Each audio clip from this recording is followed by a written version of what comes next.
on my mind.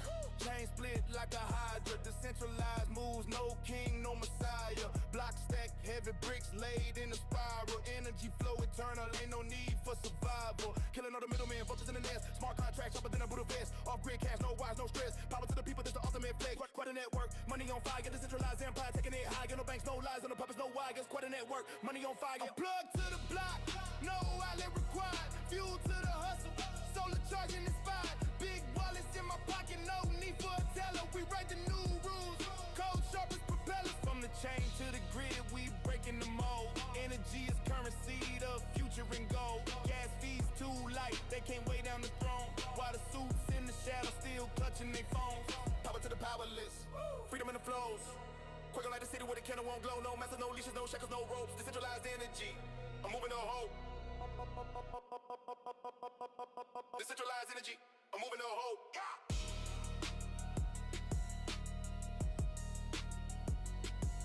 Oh.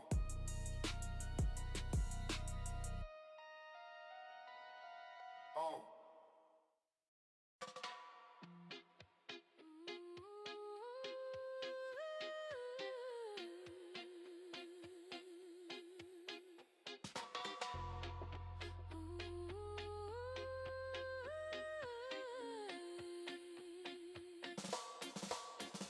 Mama said the sun will rise real slow, but in this rhythm I feel it glow. A chain of lights, a pulse, a beat.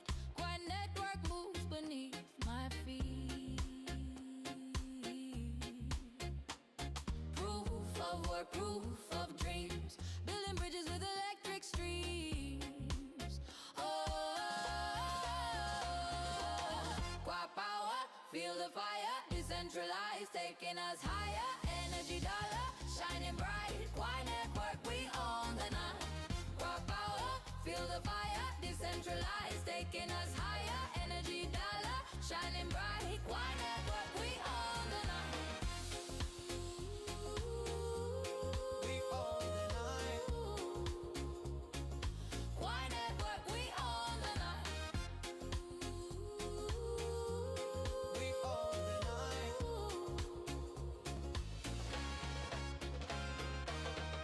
Brother sings with roots so deep, his voice away, the world to keep. Blockchain flows like a sacred drum, connecting us where we are from. Proof of work, proof of change. A new horizon. Oh,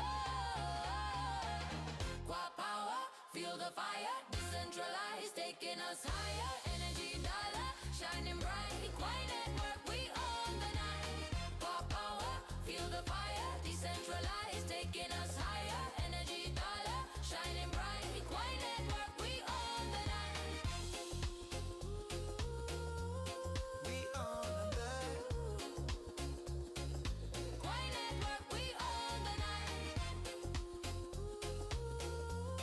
We own the night.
In the temple of blocks, where the code is tight, casting spells in the ledger, through the shadowy night, merge mining rituals, coins intertwine, Quai and Doge, a digital shrine, fiat whispers, snakes in disguise, central banks printing lies, eyes on the prize, wizards in the matrix, running on chains, breaking the shackles, no room for the stains. Cryptic alchemy, Quai and Doge combine, fiat falls apart, their power decline, money printer fraud, burning the ash, the spell of the blockchain forever will last. Cryptic alchemy, Quai and Doge combine, fiat falls apart, their power decline, money printer fraud, burning the ash, the spell of the blockchain forever will last. Runes in the wallet, encrypted gold, keys unlock secrets, the brave and the bold, centralized pharaohs, empires of dust, we crush their pyramids, rebuild and trust, digital chants, miners hum the hymn, proof of work armies tearing their skin, fiat kings tremble in the castles on sand, the people rise up with code in their hand, the ledger of freedom, no chains to bind, Quai and Doge merge, a union divine. Cryptic alchemy, Quai and Doge combine, fiat falls apart, their power decline, money printer fraud, burning the ash, the spell of the blockchain forever will last. Cryptic alchemy, Quai and Doge combine, fiat falls apart, their power decline, money printer fraud, burning the ash, the spell of the blockchain forever will last.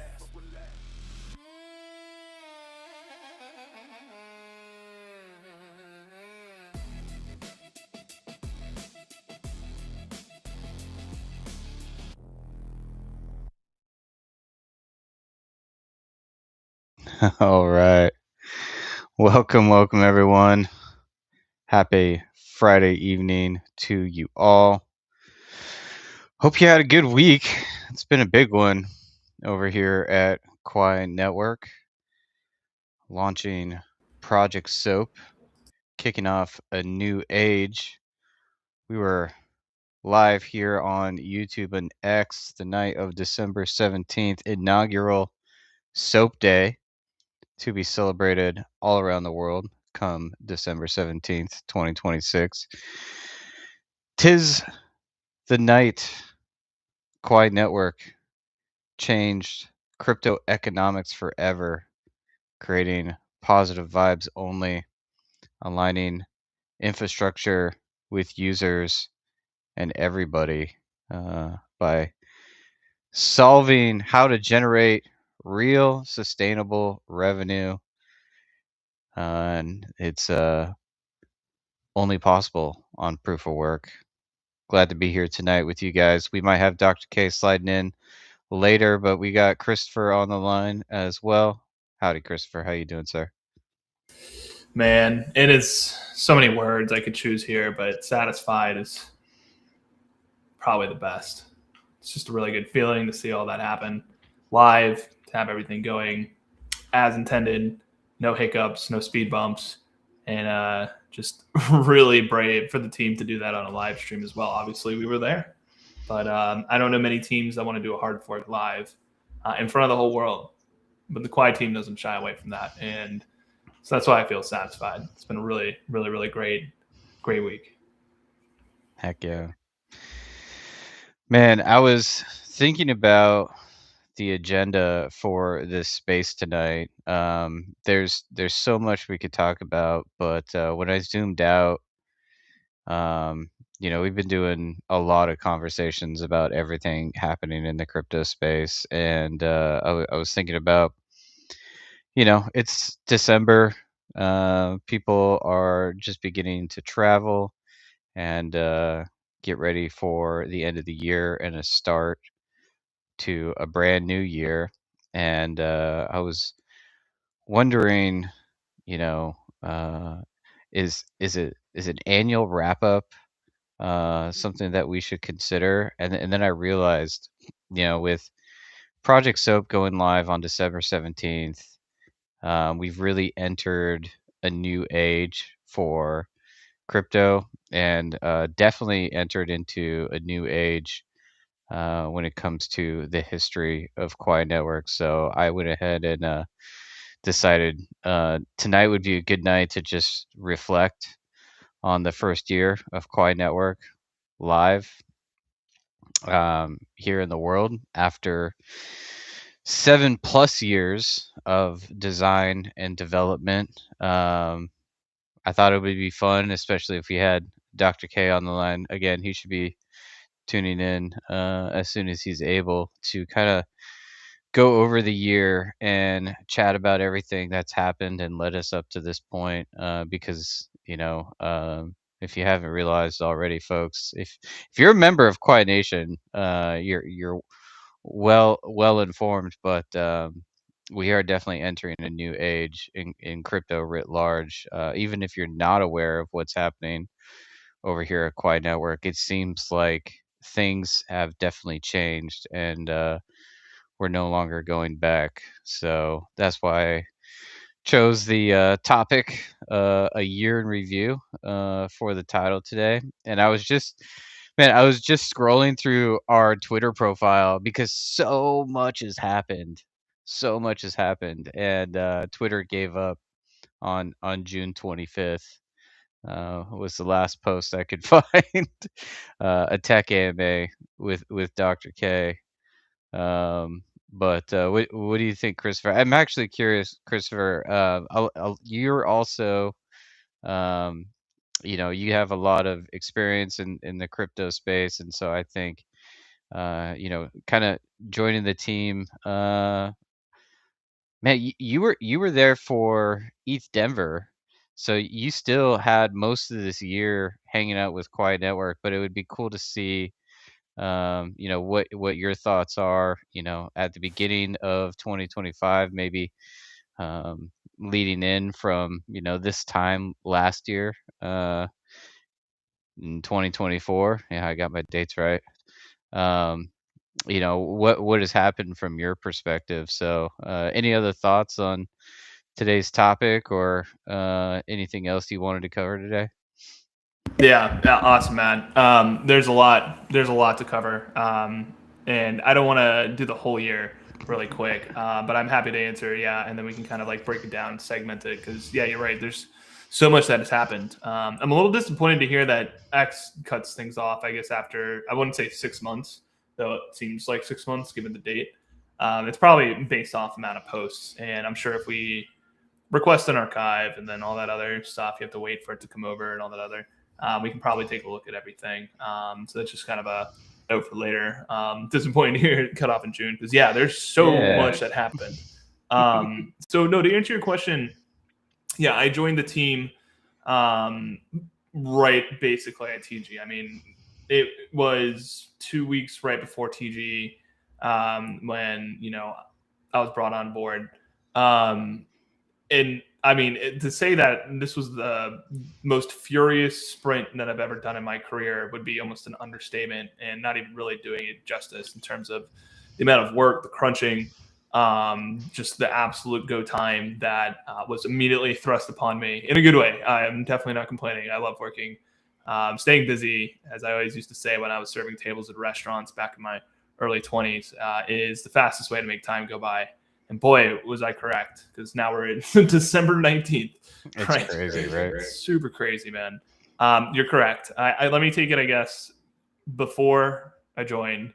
I was already obsessed with Quai at that point. I was working at QuickNode during 2024. If you don't know who they are, fantastic. Nothing but great things to say about the founders and the company broadly. Everyone I worked with, absolute fantastic. It's an RPC provider, mostly for Ethereum and L2s and Solana.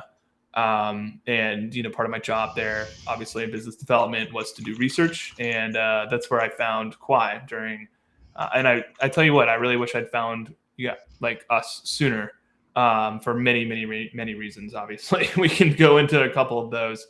But it was one of those, hook, line, and sinker moments, right? Where as soon as we can hear keys, by the way. Sorry. No worries. Just want to mention that. I'm chatting. The chat's already on fire. You guys rule. Sorry. I love it. Yeah. It was one of those things. Like I said, as soon as I started reading about it, I was doing infrastructure work. I was, signing new L2s and all this other stuff onto QuickNode services. And it was one of those moments where I just realized this is different. this is amazing. Everything I'm reading here makes perfect sense. And as soon as I started diving deeper and deeper and deeper, I kept finding more and more and more. The super rare, super, super rare. Not to call out that project. There's a project called Super Rare. But yeah, you don't really find that in this space, at least not every day. And so that's when I knew immediately that this was going to be a different one. And I was shocked to learn that you guys, us, were based in the same city I was already living in. One of the reasons I moved here, by the way, was to find great projects. And so I did. But the feeling in December of last year was very much, well, I remember it's like this optimistic apprehension, because this time last year, the market was pricing in Trump directly. I mean, if you remember, as soon as he got elected, it was number go up literally across the board for everybody. So everyone was extremely frothy, extremely excited for what was happening.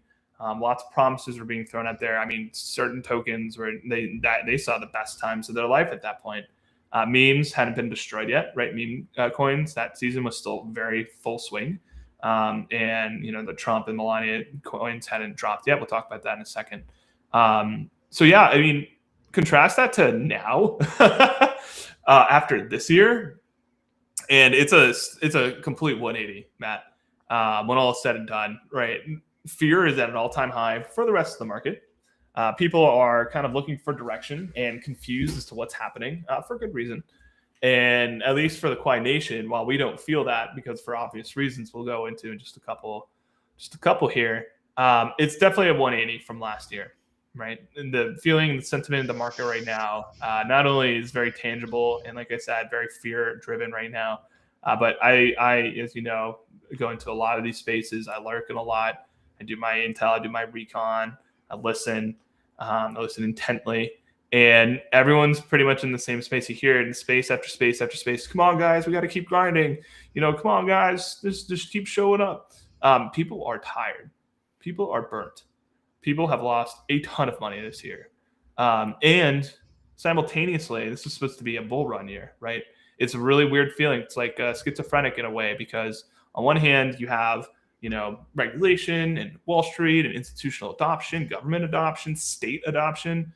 Broadly, this is not just for the US as well. Everyone seems across the world to be relaxing rules, adopting this. I'm talking about like Russia, for instance, is even getting on board, which is the exact opposite. But then on the other hand, like the entire market has basically crapped itself, right? And if you're not in the top 50, really, like you have not experienced a good year whatsoever.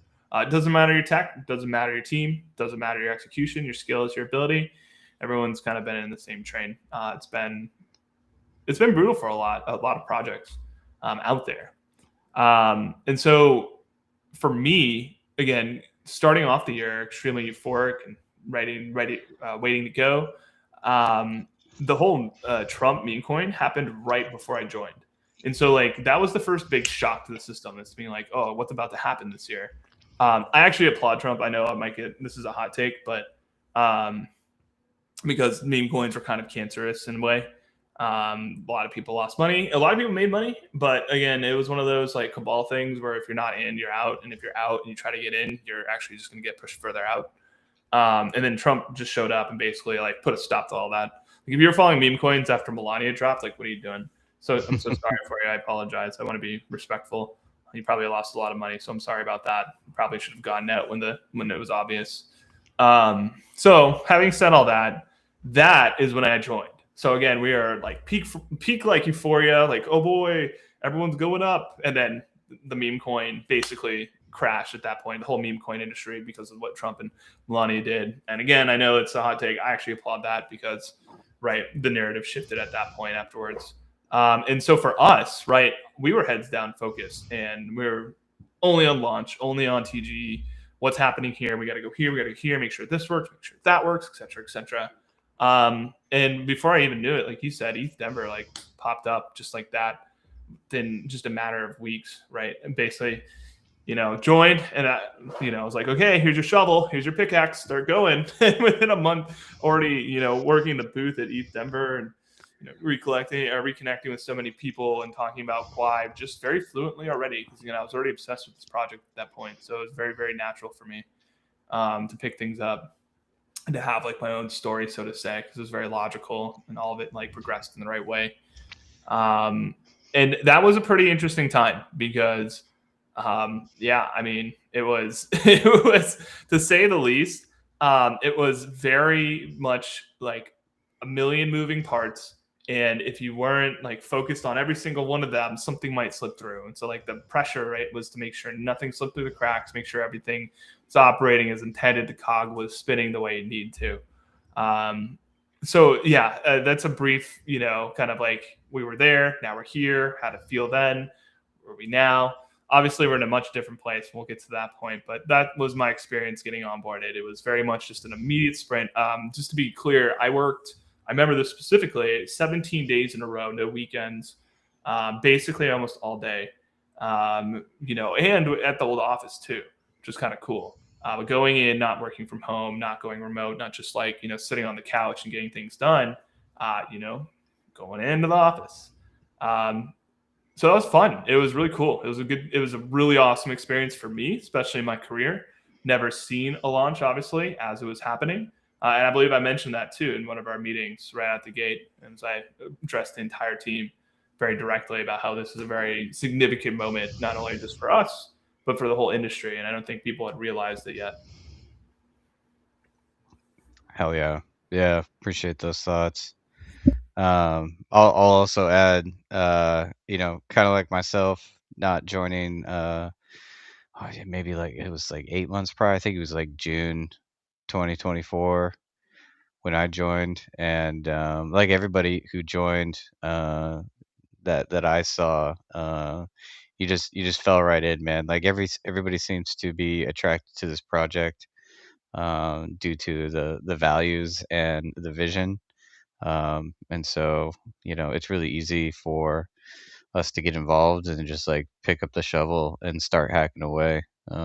So tip of the hat to you for embracing the chaos. I had the Bitcoin price chart up here earlier because you were talking about that time.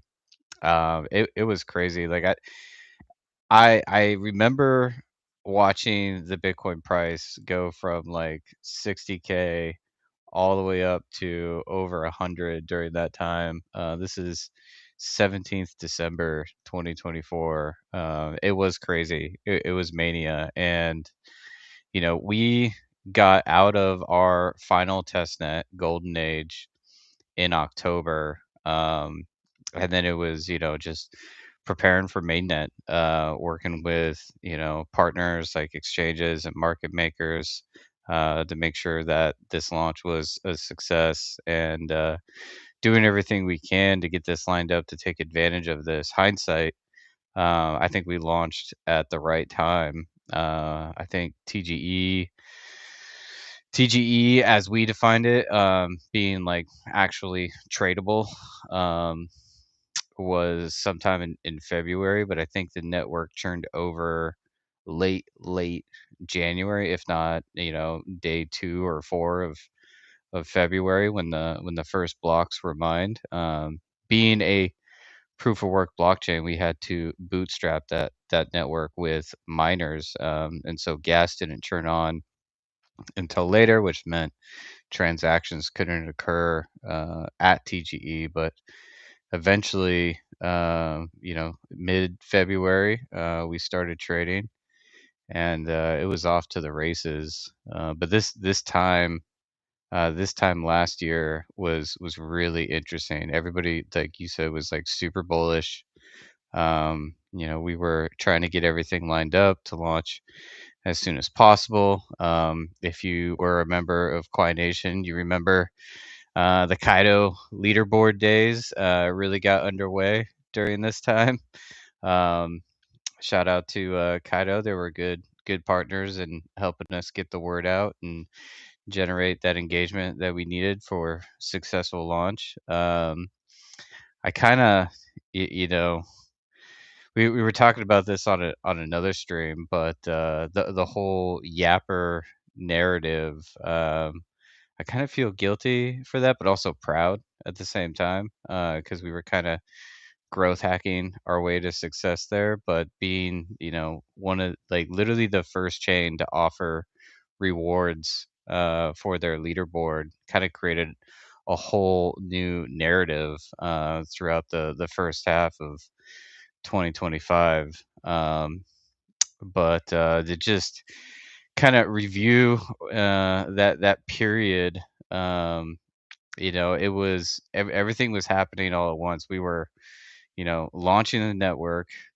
We were getting hash rate on board, waiting for transactions to turn on, working with exchanges and market makers and KOLs, getting our reward system fired up for our test nets, right? Like we ran, I think in total, one, two, three, probably 4 or 5 incentivized test nets throughout the years up until the last one that ended in October last year. And so having all that data and those dashboards and all the information um, lined up so we could, reward those people who joined in early, participated in all of our programs. Shout out to all those miners who helped us with our test nets. And folks who were deploying applications on chain during that time and getting all that you know uh, uh, tested and finalized going into mainnet. So and then on top of all of that, we had a conference right around the corner, ETH Denver 2025. That was an absolute blast, but at the time, looking back now, God, it was such a blur. So many things were happening all at once. One of the funny stories. I'm not sure if Dr. K has shared this publicly. Obviously, everybody on the team is well aware, but we actually drove my truck and a U-Haul trailer just full of equipment all the way from Austin, Texas to Denver. And that was an adventure in itself. Most of the other team flew in, and I think everybody landed before us, and got the Airbnb set up and settled, and then we landed late the very first night at ETH Denver. Rushed in the next morning. We had this giant, I think it's like 18 by 8 foot tall LED wall that we had to set up. And it looked absolutely amazing. And we had an absolute blast there. We must be able to dig up some of these older posts. Well, that's what I wanted to interrupt and say, because actually today I think it was Veronica tagged the Fungi Flows video. You might hear like a very hyper cat in the background. I promise I treat her well if you hear her. She's just very hyper since I've been at work all day and haven't had too much time. Let me find that video. That was great. Yeah, no, I commented on it, and so it should be at the top of my replies, or it might be just from the main account or on Veronica's account. But yeah, great find, and that will actually show and display the screen. You'll see that in the background there. Oh, and I'll just throw myself some credit there. I'm one of the photographers. I was one of the videographers there. I'm saying, if you see a really nice angle, that's me. That's me. Right. Oh man, that was great. We got to pull that one up. That was one of the many highlights of ETH Denver. That it was an interesting ETH Denver. I think that was, I can't remember if that was my second or third ETH Denver. I think that had to have been my second at that point. Did this just happen the other day? Why can't I find it? Actually, this happened today. No, was it yesterday? No, it was this morning. Yeah, I'll try to find it. Oh, you replied to it. My bad. I'm looking in the wrong space here. Man, shout out Fungi Flows. I replied to a lot of stuff today, so sorry if you have to scroll forever. Yeah, no sweat. Maybe that's something we can talk about too. New algo, right? Yeah. Man, where is this?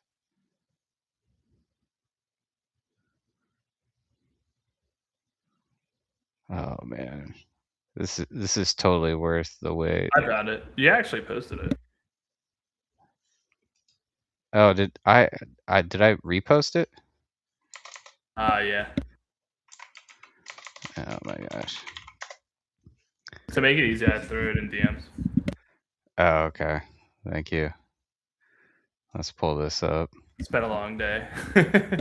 Yeah, I mean, and ETH Denver was actually like it was.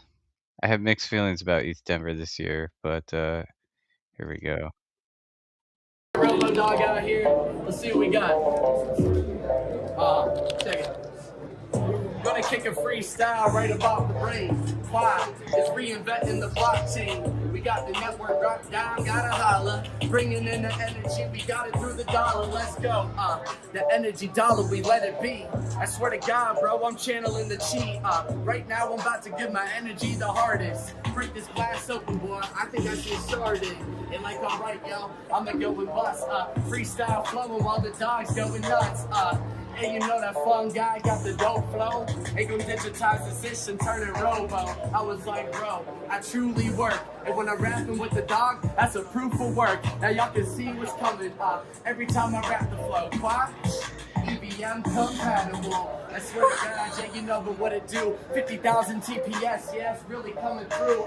Revolutionize the blockchain right now. Fuck out with the robo dog, you know it's going down. GPU mining, no AISCs. And I was like, yo, I'ma go and bless these. Infinite scalability, dynamic for the sharding. Well, we already broke the glass, boy, my pardon. You know what it do. Flat coin with the G and the G back up in the place to be. Yeah, you know what it do. What do you want to invest in? Wait, baby, yeah, quiet the question. I said, okay, bro. Work shares going faster. Transactions happening. I'm feeling like the master. And they was like, bro, why? All it took was a little bit of Quai. Boom. Bro, I mean, first of all, the fact that was all ad-libbed, like freestyle, like just hold on there. Just sick, obviously. You can see it like reading off the words that you know you wanted to say. Is there anything funnier than seeing, computer engineers listening to a guy freestyling and trying to react appropriately? Just like it's like that awkward like nod, like yeah, all right. Right. Oh, No, that was good, man. And like thinking back, right? Like, A, that screen was beautiful. B, the red robot, completely forgot about. That was another like last minute thing. We decided to show up with this robot dog, and I had to go get that thing wrapped, man. Like, I don't know, like they're kind of like a thing now at crypto conferences, but goddamn, we're such fucking trendsetters, man. well, And I then want to say that like that was like you're right, first of all, and second, like that was the thing. Like at Coinbase, after they saw how popular the dog was, went and bought their own and like had it at their booth after like day 2 or whatever it was. Like, Yeah. how come we don't have that? Yeah, no, 1000%. And then I remember I think we had to go get that thing wrapped, and so like last minute, not only are we setting up a 18-foot by 8-foot LED wall, but like I'm driving all over Austin, Texas, looking for a place that can actually like wrap this dog and make it look cool. But like the dog was red, you had red on the LED wall, and then Fungi Flows, man, showing up with the red trimmed jersey and the red shoes. It was just, I don't know, man. Like there's a word for this when everything just seems to like that you start seeing patterns and everything. It's it was a cool experience. It was a cool experience for sure. But ETH Denver, man, I had so many mixed feelings about that event. We had so much going on. It was really cool to see some of the crew that I ran with at past ETH Denver events, and in my early crypto journey. Shout out, Raid Guild. Those guys are holding down the culture and staying true to the vision. As much as they possibly can in that ecosystem, and so the team got to swing by the Raid Guild hacker house, and hang out with them for a time. I missed that one. Unfortunately, I was still stuck on the road with Dr. K, but it was cool. It was really cool to see everybody, and ETH Denver still has a place in my heart, because it's where that initial culture of programmable money came alive. It's definitely kind of lost a lot of that original vibe, and that year, nothing seemed to be building on the Ethereum blockchain. None of those projects were really like true to the Ethereum ethos, in my opinion. And I think even like Owaki now is calling it like the alt L1 conference. Alt L1 Denver, yeah. Yeah. No, yeah, exactly. It is well said. Oh man. Yeah, quick shout out to Gabriel Haynes for hooking it up. He actually got us. He's the announcer for Karate Combat, and got us VIP tickets to go attend. That's right. On the house. So cheers to Gabriel for that. Gabriel, sorry. You Gabriel. angry person with your machete. We like you, Man. dude. We like the Gabriel. Absolutely. Yeah, shout out Gabriel. Freaking Karate Combat was another experience. God, that was insane. Um man, So yeah, we saw Wendy there, right. which was cool. Right. Got to hang out with some of the folks from ex leader of ATX DAO, Mason, Stand with Crypto. That's it. Got to shake hands with some of the Stand with Crypto folks. Met a ton of interesting people. And really got to spread the word of Quai Network, and actually met a lot of miners, ironically. So that was really cool to see, and it was one of those moments for me in crypto that reminded me that like our people are still out there, right? We had a lot of miners come by the booth, who shared their sentiment, and we're happy that we were GPU mined only at that point. They loved mining Ethereum back in the day, and loved the idea that we were GPU mined. Today, their GPU mining is subsidized by all the other hash rate out there, which is super cool. But yeah, what an event, man! What an event. Yeah, I'll say that it was definitely a rush and like a sprint to go again from like, hey, let's get started. We got TGE, let's start growing. To like, hey, now we're at ETH Denver. Very, very, very abruptly, because basically it was. I think transactions went live on the 19th, right? And then within like I think a week after that was like a week or less than that. Yeah, I think it was like right afterwards. It was like, okay, now we're in Denver. And I have my own personal thoughts on that. We will continue to talk about the year. So we obviously went to another conference after that.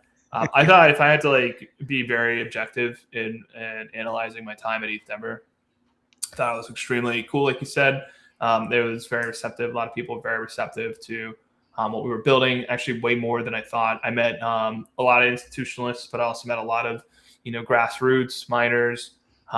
People that had the right ethos. So it was a really nice, mix of everybody.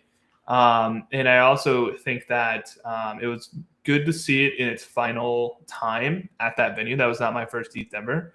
So I'd seen that venue multiple times before. That was actually the final time. So I don't know if you knew this, but ETH Denver is going to be no longer there and at a different venue now.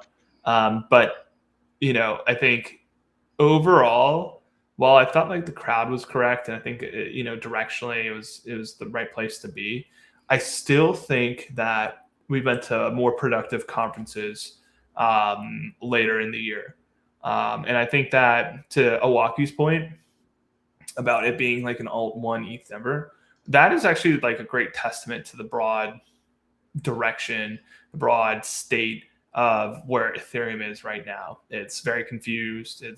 I wouldn't say bipolar, but it doesn't really know its own identity. It's going through its own, say, growing pains, and to the point where we were there.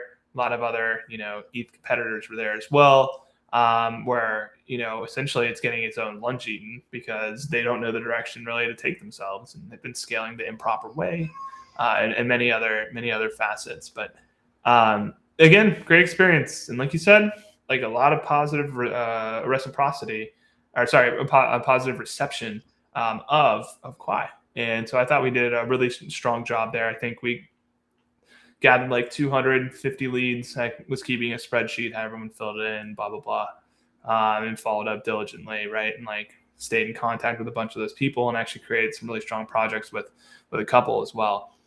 So it was very productive in the end. I still felt like, though, it was a little awkward to be at an ETH conference where we're proof of work, right? Though we are EVM compatible, obviously. That's why we were there. It was still like, so tell us about yourself. And like the conversation was like, well, we're proof of work. And like people's eyes would light up right away. Yeah, it was good times though. We can talk about going from there because obviously it was basically full throttle, but that ETH ever experience happened and it was great. Retrospectively, it was definitely worth it, and it was great to see the team and the environments that we were in. Yeah. Great experience there at ETH Denver, and to your final point there, it was like, the blur continues, right? The number of things we had our fingers on, the number of irons in the fire, didn't get smaller. I felt like they only got bigger. I'm trying to remember what the next conference was. This stream will probably end up being like a BDM focused review of the year, just like conference after conference. Along the way, obviously, we had builders come to the network. We gave out some grants. There were other partners who came to the table along the way as well. God, man, I wish I had more time to prepare for this because there was so much going on. But the history is written on X, and there is a way to go back in time past what my monitor is showing me right now, which is June 25th. Well, I can help out a little. Yes, please. So we got back from ETH Denver. At that point, this is right around the beginning of March. We were basically heads down. Yep, we were heads down. We were getting ready for the launch of Chi and getting everything prepped and ready for that. Yeah. So Chi went live, I think it was like mid-March or early March. So I think that's when our mobile wallet first launched, somewhere around there. But yeah, that was a huge milestone as well. We had a lot of hash rate, frankly, leave the network right before Chi launched. But that was like a huge milestone for the engineering team. Chi 100% fair launch, all mined or minted through conversions on Quai Network. That is the decentralized energy dollar with cash-like privacy properties. So that's been live since March. We launched. Sorry to go ahead. correct. Yeah. So we were prepping it in March, but then it launched April. It was like Oh, May. did it? Wait, the wallet or Chi? Sorry, Chi. Yeah. Okay. Yeah, man. So, and then, the other big thing that came with Chi was the conversions dashboard. So, I mean, not immediately, but community member, Swim Good, shout out to him, built the initial dashboard where you could see the conversion rates between the two tokens, and then handed it off to foundation, earned himself a grant for that, and now we have the conversions dashboard where you can track all that. Let me pull that up real quick. And then ultimately, Chi's innovation depends on mature markets. So the work to build out those mature markets began at that point. So here's our conversions dashboard. You can find it over at conversions.quai.network. This isn't loading for me at the moment. Not sure why. But yeah, guys, native conversions between Quai and Chi in the protocol. And then there was a wrapped form of Chi that came out shortly after that. Since these are two separate ledgers, I think you can see that on Quai Swap, which is a DEX on Quai. And so you can see wrapped Chi here. So this is one of those external markets that still needs to mature. But you can see, at least initially, the arbitrage opportunity here now with Project Soap and the adjustment in emissions. You got one Chi netting you one wrap Chi netting you 21 Quai here, and then in the protocol, big arbitrage opportunity. One Chi nets you a whole lot more Quai there. So community's been diving into this one as of late. Definitely, probably the number 2 use case outside of mining on Quai right now is this conversion opportunity. So, yeah, man. So much happened. Yeah. Again, we got back from ETH Denver, and then from March to about mid-April, making sure Chi, when it went live, it was like a smooth and perfect launch. Make sure that everything was working properly, conversions were happening in the wallet as they're supposed to, getting all the tooling up, making sure that again, people were obviously aware of it. I think the post itself had over 100K in terms of actual engagement itself.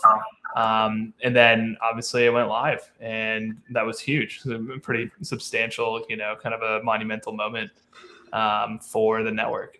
As obviously we gave birth to the world's first centralized energy dollar that accurately represents energy in its most purest form.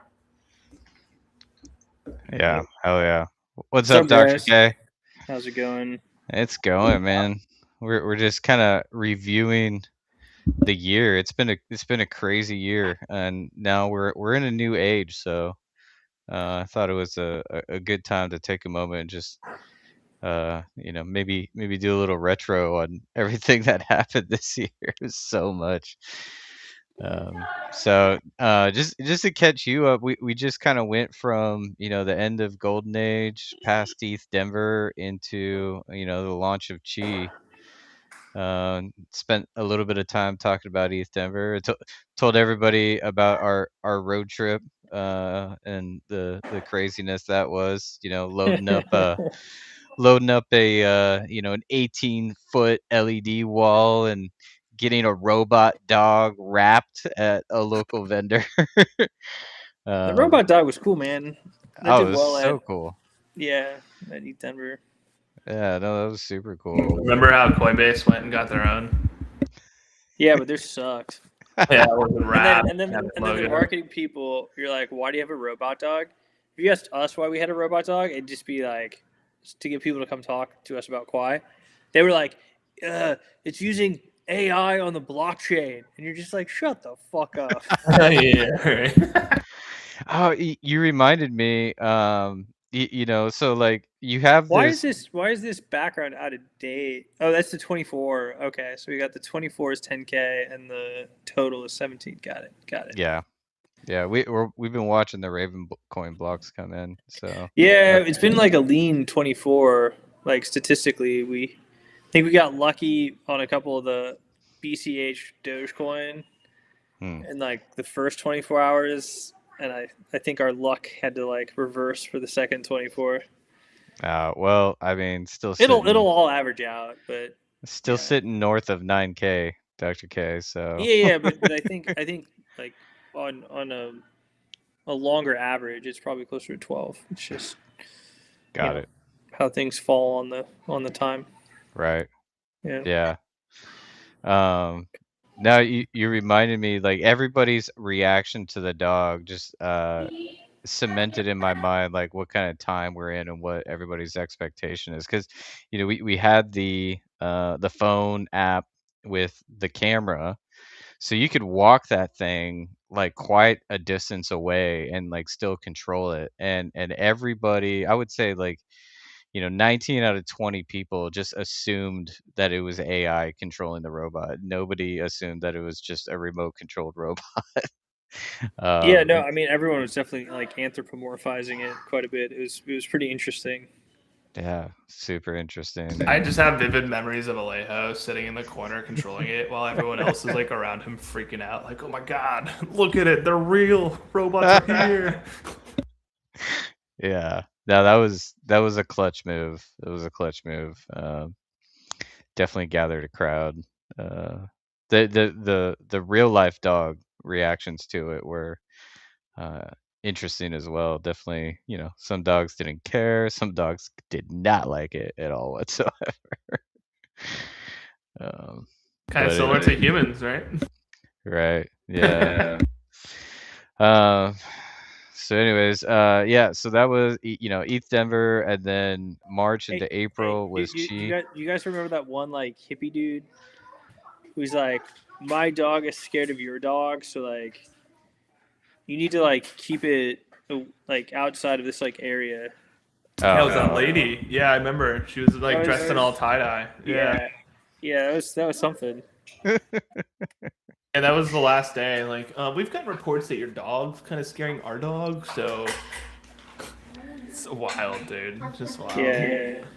you approached us, not the other way around. Just Yeah, right. Like, we don't need to clean up after this one. How about yours?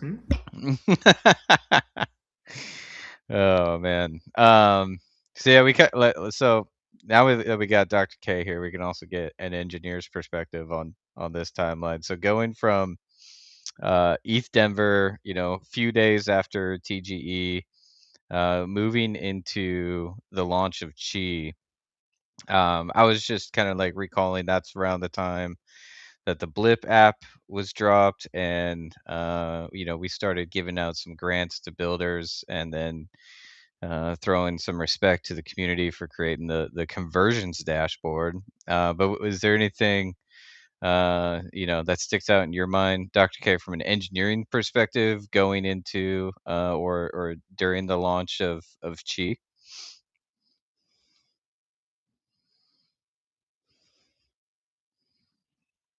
No, you're on mute. I think you're on mute. Yeah, so the launch of Chi was interesting, right? The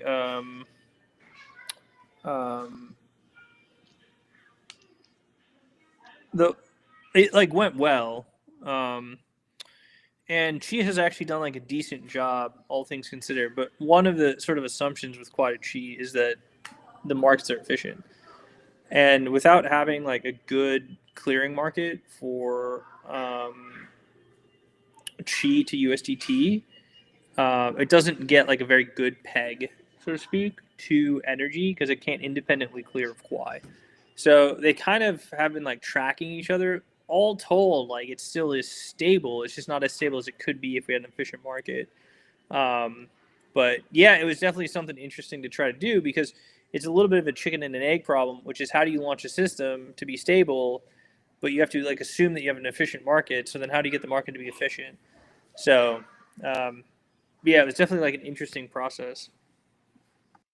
Yeah, I was talking about that a little bit. From the BDM perspective, it was all about raising awareness, going out there, trying to build that efficient market, grassroots style, getting people interested in that arbitrage opportunity.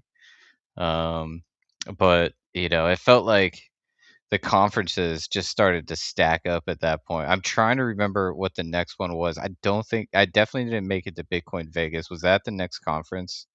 Yeah, that was the next one. That was the next one. When was that one again? Let me So that try was to late pull- May. Yeah. And so for the timeline, right, she launched in mid-April, and then Okay. simultaneously we stealth launched Kipper at the same time. Kind of like a 1-2, like, hey, check That's it out. right. And so that was kind of like the subsequent like growth and development and like onboarding into Kipper. So we kind of focused on that for the beginning like 3 weeks of May. As we were gearing up for Bitcoin Vegas. And of course, what was really great about that was not only were people like adopting using Kipper really naturally, we had some competitions going on. We were making videos left and right and making significant improvements basically every day. But then also Qi at the same time was, as we already talked about, really finding its own legs.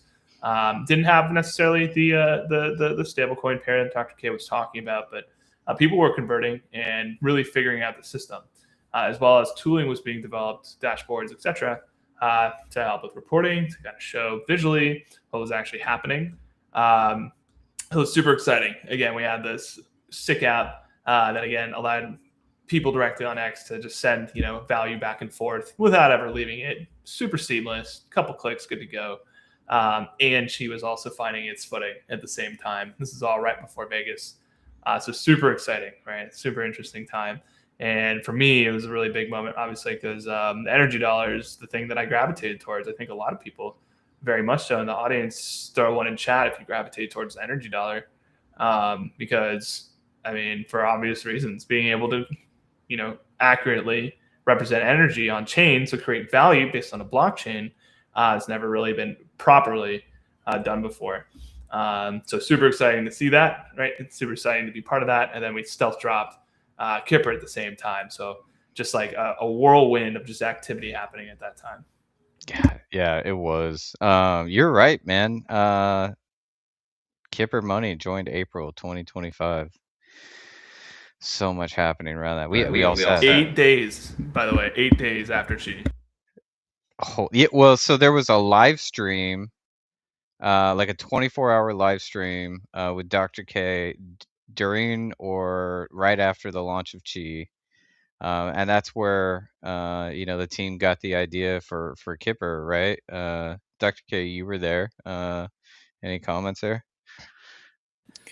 Yeah, I mean, I did a 24-hour straight stream, and somewhere in the later or earlier hours of the night/morning, I guess the concept of Kipper came up or was sparked somehow. It's pretty cool. It works really well. The biggest issue is we just can't seem to get the Apple mobile version through the store. They're trying to tell us that we need to use their 30%. Yeah, they're being retarded. Bullshit. Yeah, basically they're saying because people can tip content, they need to buy this stuff through our buying service, in-app purchases or whatever. Yeah. But fundamentally, all Kipper is a wallet. Let's be honest, it's a non-custodial wallet that moves money based off your actions on a Twitter timeline. But we don't hold any of this, we don't sell any of this, we don't buy any of this. It's just a wallet. But for some reason, we've gotten in this loop with them that they think we're supposed to do in-app purchases. So we've been heads down with SOAP, obviously, because SOAP is a bigger deal than Kipper because it just immediately gives this positive flywheel feedback loop buybacks utility to Quai. So that's obviously what we've been focusing on, and there was a lot of complexity to do that, and we have a pretty small team, so we had to kind of pick and choose our battles. But there's a couple extensions that are coming with SOAP. That have technically already shipped in the protocol, but we're gonna send out some tooling, and people are gonna see that we have a few pretty big Easter eggs that came in with this update. So we'll get there. We'll get there. we'll get to the how important SOAP is. But that the fact that it was a brainchild of a 24-hour madness stream. My favorite, guys, I'm never gonna forget this. The worst thing we could have done for that live stream was to have a Quai Friday at the end of it, because that involved, Dr. K, you not talking, which basically made you start passing out on stream. And I don't know if there's clips out there, maybe. Well, you guys had all these Web3 people, and they were talking about stuff, and none of these words make sense. And there's only like so much you can do when you're like 30 hours awake. Oh, dude, yeah, no, it was amazing, and you're totally right. There's the one guy on there that was just straight shilling his like project for 20 minutes straight. Well, but like I'm all about like good projects, but this was like liquid staked stake tokens or some shit, and like I just fucking couldn't do it, man. Yeah, I'm all for good projects, but I'm not for 20-minute long monologues when we're in the middle of a 24-hour live stream, which should have been pretty obvious to the guy, which it really wasn't. But dude, I'll never forget that. That was epic. Yeah, I mean, at the end of the day, like if something makes sense, you should be able to describe it. For somebody knowledgeable, right? There's a lot of technology that like goes on in this business. There's a lot of like game theory and incentives, but if you tell something to a knowledgeable person, if it takes you more than like a minute to give you the first volley, like you're probably not doing anything that's meaningful. Yeah, exactly. Yeah, true intelligence is being able to distill a very complex idea in a very simple way. The fun thing about SOAP is you can actually describe it. So if somebody is like educated, and you basically say SOAP is like merge mining, except you only get Quai, and the subsidy reward is used to buy back and burn Quai.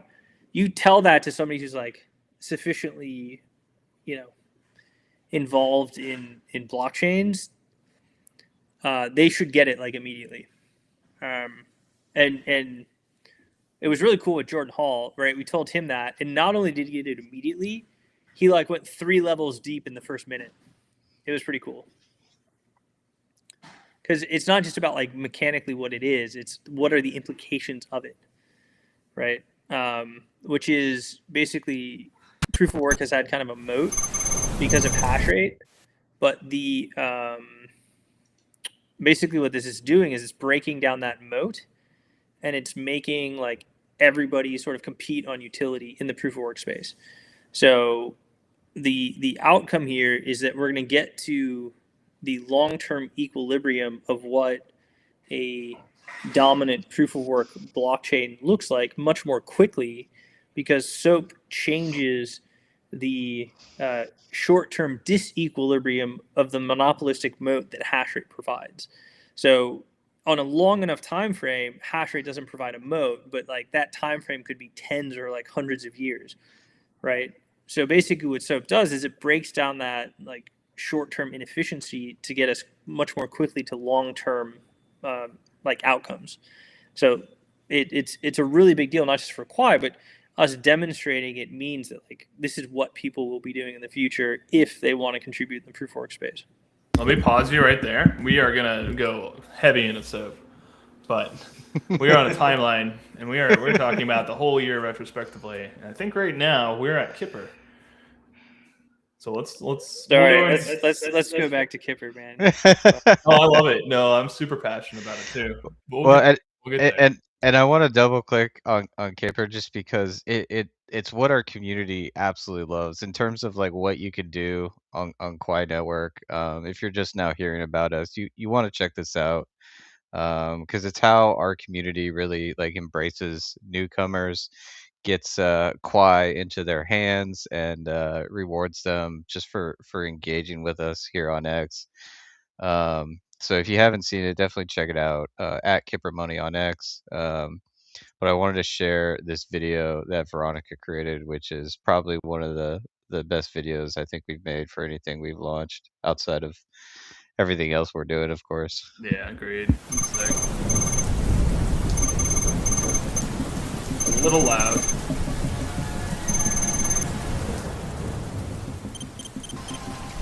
I can fix that.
I also just now realized JD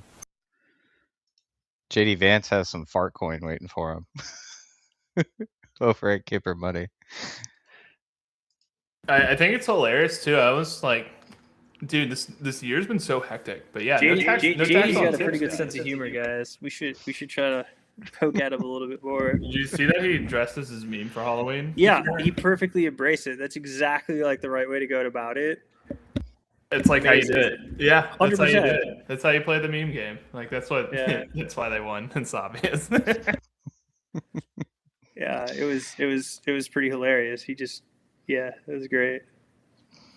Man, great video, and I mean, I think he killed it. I think he nailed it right on the head. Like it is a perfect encapsulation of what like social fi should really be. It should be seamless. It should integrate directly into Web 2. It should be pain free and should allow you to transfer value in more than one way, in a blink of an eye. And like if we're not talking about something specific on the screen, guys, you should default it to the 2x2. Oh, you want to see live? Yeah, man. All right. It should be the default screen. Let's check out live. It's true. We will get back to the screen in probably about 30 minutes or so. No, 2x2. It's moving. 2x2. It's moving. Do Doge, because we're mining the Doge. There we go. So I'll help segue us though. But then right after Kipper, and then that early month of May, that was the Bitcoin conference. So that's when we went to Vegas. That's right. And that's when I mean, Dr. K, I'd obviously rather you tell the story because I mean, you met a pretty anti-Bitcoiner and had a pretty good conversation or five together, right? And then turns out we're actually parked right next to him while we're at the conference. Isn't that right? Yeah, so basically, I'm in Puerto Rico now, and so is Peter Schiff, and there were a group of crypto people that chartered a plane. So I got myself a seat on said plane to Vegas. So we got to hang out. Yeah, so it was a good time. Peter's an interesting character. It's funny. I think there's like two things that kind of hold Peter up a little bit with Bitcoin. One is he's like older. I mean, I don't know his exact age, but I'm guessing he's mid-60s. So, technology, as it's been sort of implemented is probably a little bit rough for him. And kind of like trusting it is different than being able to just like trust a physical coin or bar. And then the other thing that's interesting, which I don't think he's completely wrong on. I don't know if he can fully articulate the difference here, but I think his catch-up is, if you look at Bitcoin, instantaneously, Bitcoin is like digital gold. It's hard money, but only instantaneously because when you look at gold, the thing that gives gold its value is the fact that over time and space, it takes a certain amount of energy to produce it, to find it, mine it, and refine it. And because of that, you kind of have this this unit that can be used as a monetary unit, and it has sort of objective signal, right? Because it basically costs about the same to produce 1 ounce of gold as the market typically values it. And that's really like what gives it the property of sound money. Now, Bitcoin has that same property, but only instantaneously, right? So Bitcoin, when you mine it, you're spending about what you get back when you mine it. Now, what ends up happening over time, though, because of the monetary policy of Bitcoin and the halvening cycles, it diverges from, say, sort of the time and space stability that you see in gold, purposely so. So basically what happens is as the stock to flow changes, the Bitcoin that was mined previously becomes worth more, right? And this kind of works if you have a growing network, because effectively what you're doing is you're saying I'm paying a dividend to basically the existing holders for the value of the network rising, which is more people using it and it gaining more utility. So it's technically okay to do. And that's why Bitcoin's number goes up, where gold, on the other hand, kind of sort of preserves purchasing power over time. So it doesn't actually rise, it's actually just kind of staying the same, and purposely so. The that dynamic that's set up where early participants get more than later participants is what makes Peter Schiff uncomfortable. Now, there are questions about, can Bitcoin scale? Can Bitcoin continue to grow? Can it become sort of a ubiquitously used network of money? And if you can't answer yes to all of those questions, the deflationary mechanism of Bitcoin that makes the number go up also makes it unsustainable. And so there's a little bit of truth, potentially, if you can't answer yes to all those things, that it is an unsustainable system, and actually justifies Peter's uncomfortableness with it. But that's kind of what we,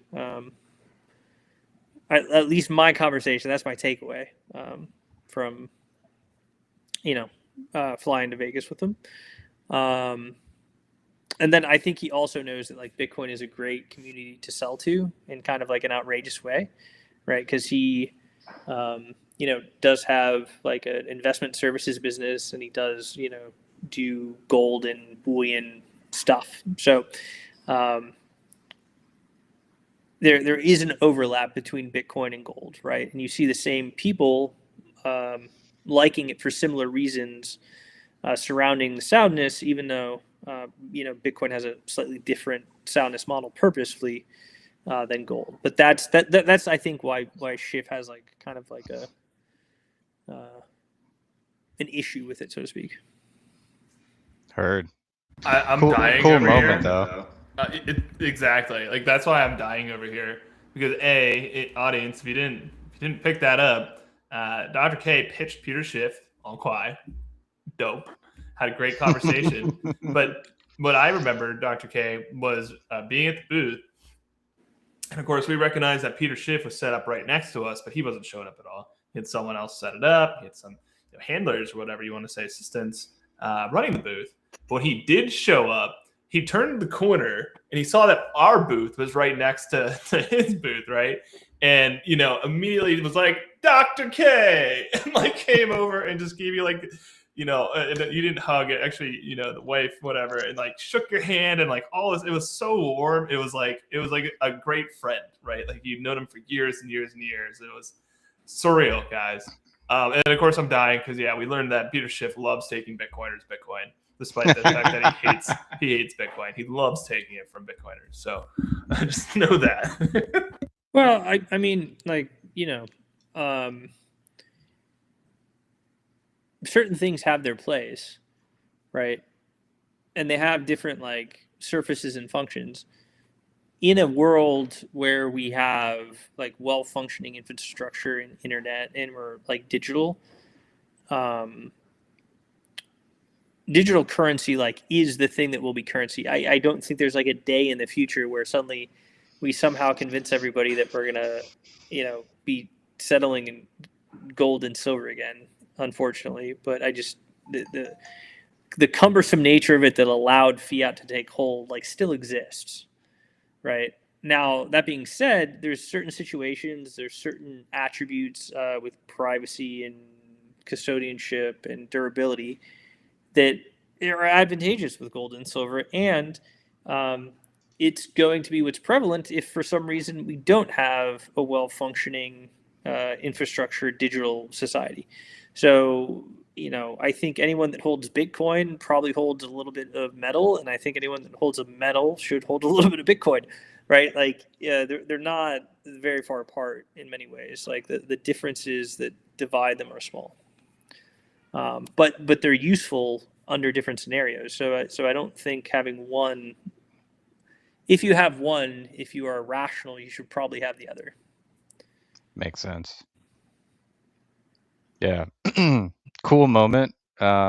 Big event. There was also the Kraken party at Bitcoin. I'm kicking myself for not being able to go, but you guys were there, and Quai was holding it down. I heard you guys were actually the whole vibes of the party. Everybody else was kind of just sipping on their drinks while the Quai Nation members were kicking it on the dance floor and getting down. We had some cool shots on Twitter in the past. But any thoughts on the party? Any big takeaways from the Kraken party at Bitcoin 2025? Yeah, the Kraken party was great. That got us on their roadmap. Veronica did a good job with like the assets, because I think there was like some lack of clarity with the displays and the sizing, but she managed to pull it together and got it all done. And they had this really cool nightclub at the Caesar's Palace was the Omnia. The Omnia. That's what it was. That's a big one. So it was at the Omnia, and then they had this crazy like light chandelier display thing that like came down from the ceiling and like did all this crazy shit. It was pretty cool. Yeah, but it was basically Quai was the one like having a good time, and the other people that sponsored it, and like our graphics like were definitely the best. Black, red, white in like a dark nightclub environment, like hits pretty hard. Perfect. And the other one that sponsored it, I think, was Tron. Yep, it was. Yep. Justin Sun, right? Yep. Yeah. So the other, was Tron, and then the funny one was they were like handing out boxes with bananas duct taped in them. Oh yeah, because of that art. I remember that. And I was just like, Jesus Christ. Jesus Christ. That was quite an exciting night. I remember, you guys were definitely dominating the dance floor as Quai Boss, who really kicked things off. I will say that there were some good vibes from the others. I don't want to disparage the rest. Like there was definitely some. There were great vibes, Stash. Great vibes. I did get coerced into taking shots, so as soon as I take shots, the night for me is almost always over. Not 21, not 21 anymore. Christopher earned the indelible, immutable nickname. We need an NFT. We need a Stash NFT. Hey, I'll own that. That was a funny moment for me, and I'll always. It was bald guys. Now we're heading into an age where everybody's got a mustache, right? Anyway.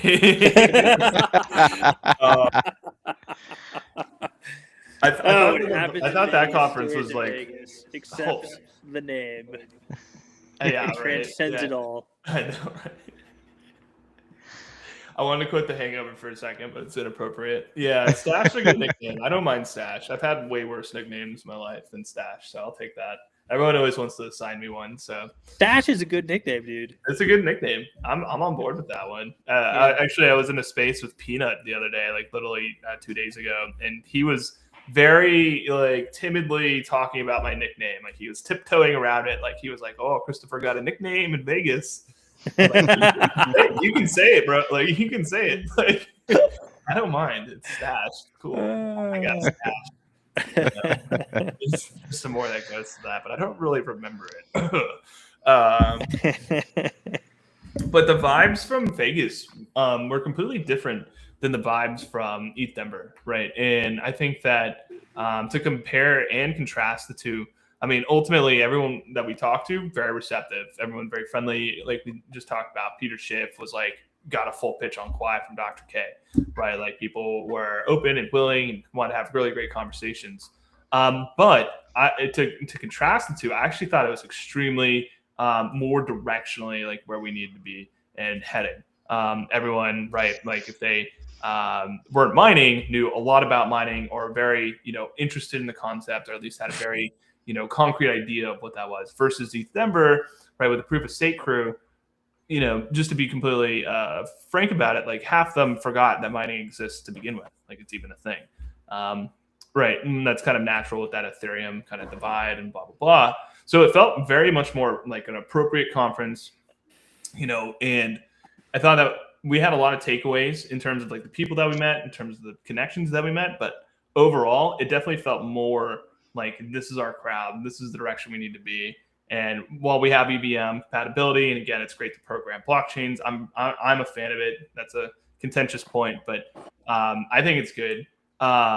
It felt like the better place to be. So out of the two conferences, BTC Vegas, ETH Denver, my weight goes to the BTC side of things. That broadly speaking, it was just way more impressive, way more crowd, and obviously, Peter Schiff and a little bit of a stash. So, we had some good vibes over there.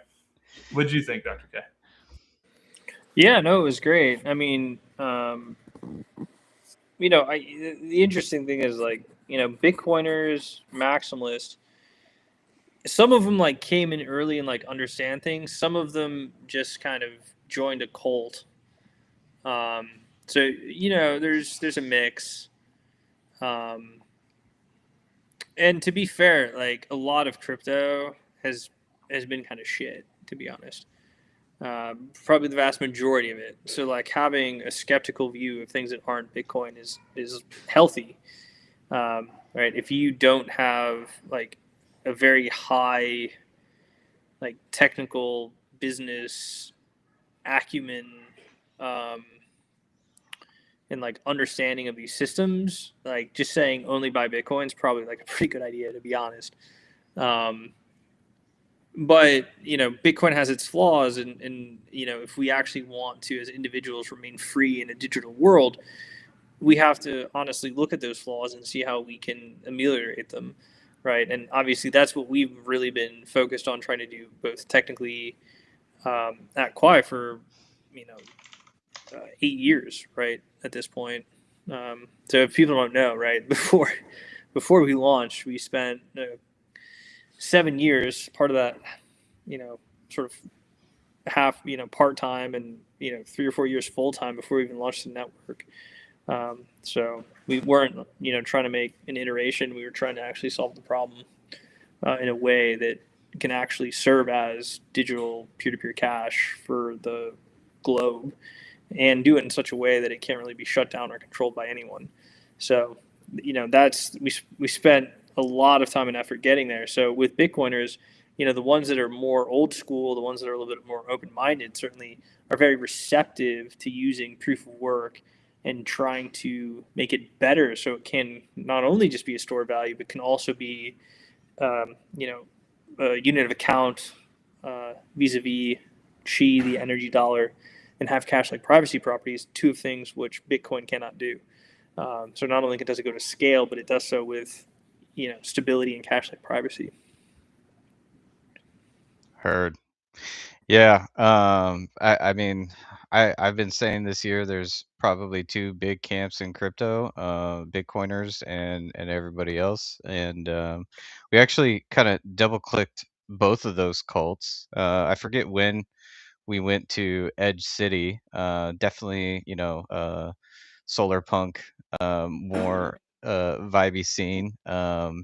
But shortly after Bitcoin 2025, we double clicked on that demographic and found ourselves at PorkFest. All right, Matt, can you just check to see, are we streaming this on Quai or on Twitter?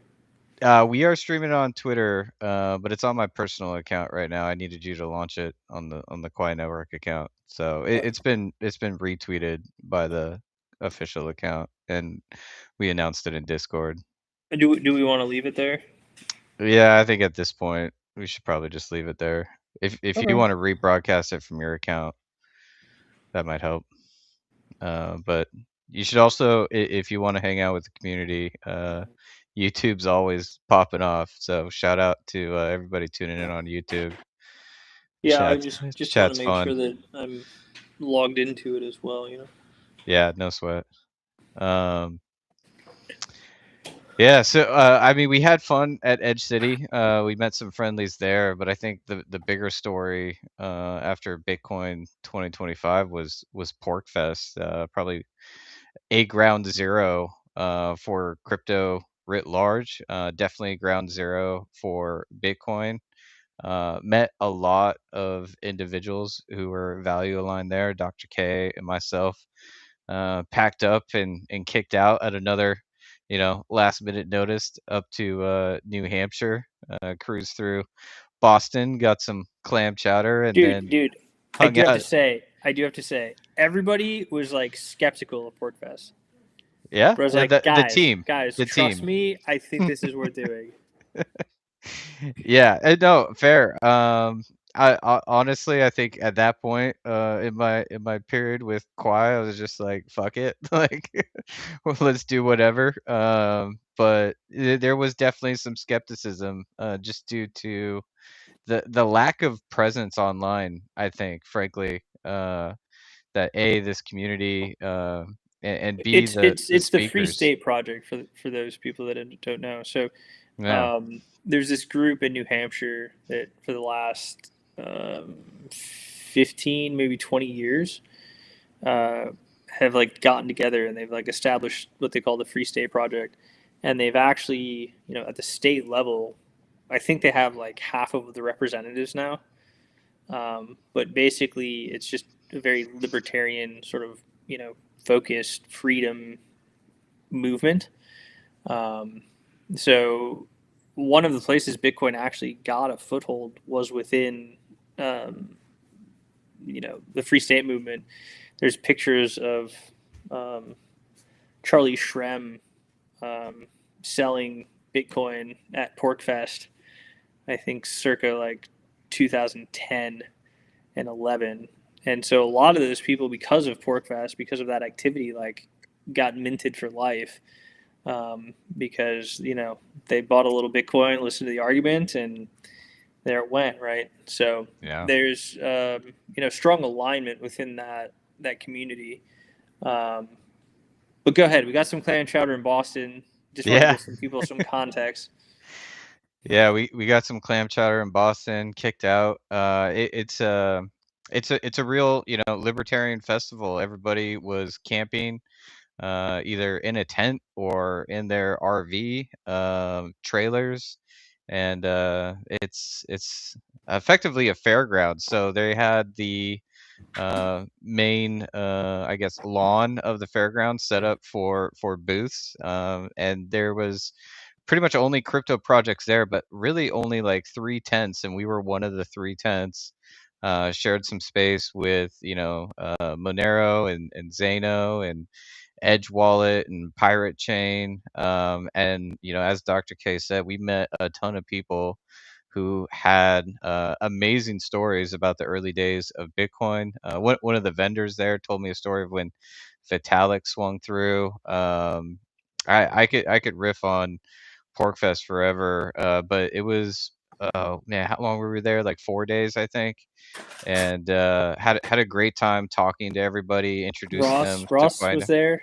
Yeah, Ross was officially pardoned at that point, and his first speaking engagement was at Porkfest. So that was kind of the big event that everybody was really excited for. But my skepticism came when we had the idea of onboarding vendors, and I was trying to mitigate all the potential questions and issues folks would have when we introduce them to Quai. They were way more open minded than you thought. Way more open-minded. No, like, we had this whole plan where we were going to buy back their Quai at the end of the event, and not a single vendor we onboarded wanted to give us back their Quai. They all just wanted to hold it. Every project that shows up at that event has done nothing but good things for them, it seems like. So it was a relief. It was eye-opening.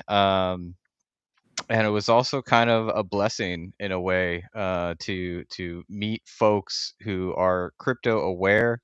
I would dare say crypto native, even though some of them don't even have cell phones, honestly. And just hear the stories and inspire people to what's possible. Because frankly, even there, a lot of them were kind of down in the dumps. Bitcoin hadn't really achieved all the things that the initial narrative was supposed to achieve. But it did mint a lot of people. We met a lot of like, fully bearded, living in the woods, and just minted off of Bitcoin folks who were, raising families out there and living the libertarian dream. Met a lot of, OGs in the space, got to hang out with Joel and some of the Dash team out there. I got the opportunity to jump up on, Monero talk and hash it out with some of the Monero folks, and got them interested in Chi as a form of privacy money. And so it was an absolute blast. Very family friendly, and talking to all the vendors and giving them the experience of what a real blockchain can actually do for them. That was super cool. Dr. K, you had a moment you like to share where they were comparing, what was it? Was it Monero to Quai on their front? So what happened too, like what we did is we got a tent or whatever, but we basically printed out a bunch of QR codes to try to like really easily onboard merchants where they can just say like, hey, scan this QR code and send me payment, right? And then they would just download Blip and they could just watch payments come in, right? And that was kind of like our first Blip. Blip is like pretty cool, right? Because it's crypto in the L1 that's as simple as Venmo. Basically, it's actually simpler than Venmo, and it's faster and it's cheaper and it just fucking works. So it's a really cool system in that sense. So what we did is we handed out these QR codes. We found like half a dozen merchants, and they're like, yeah, we'll do it. Like, let's see what happens. And then we would hand out Quai to people that would visit us, and then they could like go buy themselves some lunch or like whatever. It was fun.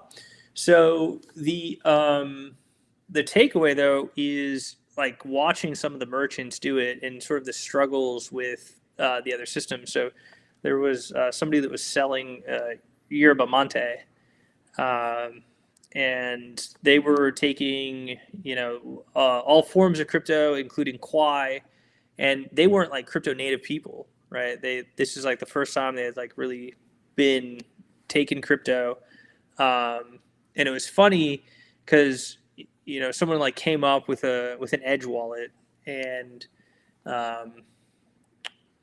they tried to send some Monero, right? And so the woman's like, okay, like send me some Monero, and she's like trying to like verify that she's like got Monero.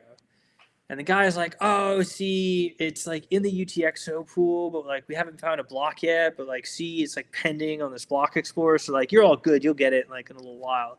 And she's like, okay. She was just like charitably like kind of going along with it. But from a merchant perspective, it was just like pretty fucking hilarious to watch. And then with like Quai, within, Visa, MasterCard type settlements, within 6 seconds of somebody sending, by the time they like open the app to check, they see the payment, right? And they made the comment to me afterwards. They're like, dude, Quai is just so much better. Your shit just works, and like nothing else does.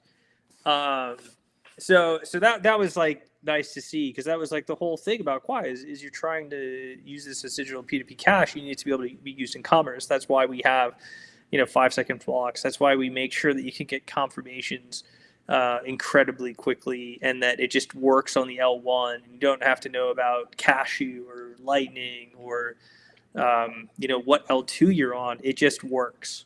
It works from both the user perspective. It works from the merchant perspective. I will say the other thing that like was super interesting to see is crypto sucks at making UI UXs. So like the general like concept of crypto is that we have these tokens. They like have all these decimals. We have these addresses that have all these characters, and then when we like go to a block explorer, we like load it up and we see a bunch of fucking numbers and shit, and there's transaction hashes, and there's like a to and a from and a block and an input and an output, and it looks like fucking voodoo to any like normal person. We're all sort of almost blind to it because we've interacted with them so much, but you put that in front of like a normal person, they're like, what the fuck am I looking at, and how do I read this shit? So it was like really interesting that we kind of like followed the topology of crypto with our block explorer, but the tooling shouldn't look like that at all. The tooling should look like a fucking like ledger and an account where it's like I just received like $2. Yep. Right? It should have like a time and like a number. And then like maybe there's like an expand thing or something, but like that's like it. And we just like suck at that. So we've definitely focused on making tooling even better. Even within Blip, like there's too much information, and we need to refine that down to be like this should be easy and obvious for everyone. And if you need to be a super user and you need to like do something or check something or whatever, you can do it. But like we don't put that in front of you because every character on that screen, especially the hexy type shit, like just freaks people out. Because like they don't know what it means. They don't know how to interpret it. So like if you put it there, even though they're not supposed to read it, they get confused. Because they don't know that they're not supposed to read it. When they feel out of their depth and the gut reaction just to just back away. Yeah. So it was great to see like different merchants, both crypto natives as well as crypto non-natives, like use this stuff. Obviously it doesn't like inform my broad sort of definition of what crypto should do and how it should do it, but it does inform like how you should do UIs. Yeah. Yeah, it was a great learning opportunity. We got a lot of feedback for Blip. Best conference we went to though, right? 100%. Definitely the best conference I went to this year. It was like it's the it best was so conference, inspiring. like, period. Like in crypto. I felt like we onboarded more people than we ever could have hoped for with the size of that audience, and we got all the feedback that we needed at that point in time to continue on our journey. Really looking forward. You just got to go with it, baby. Just follow Dr. K's intuition and find yourself at a campy libertarian festival.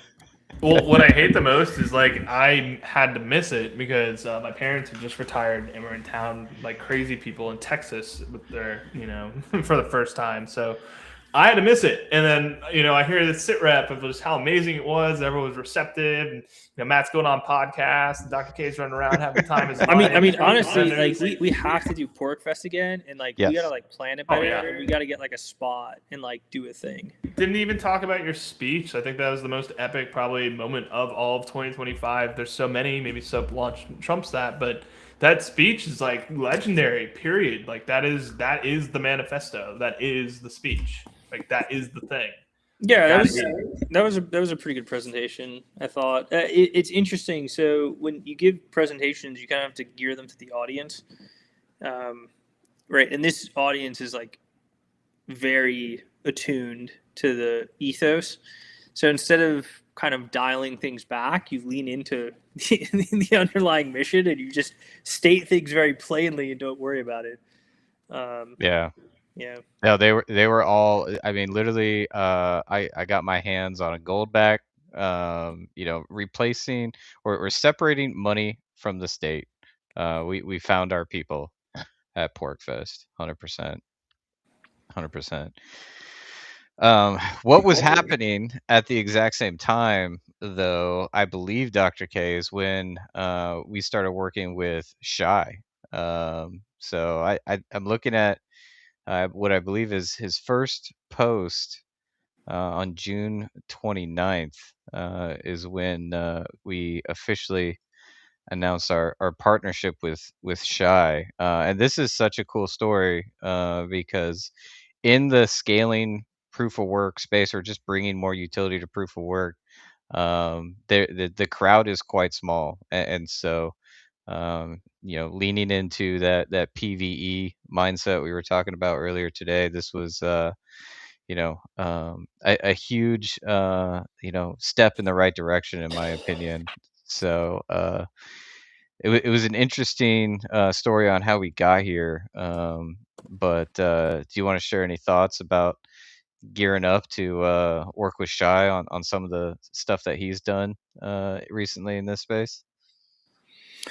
Yeah, I mean, so within like the proof of work sort of land. Also, you guys know what my hat is, right? Yeah, Silk Road. Yeah.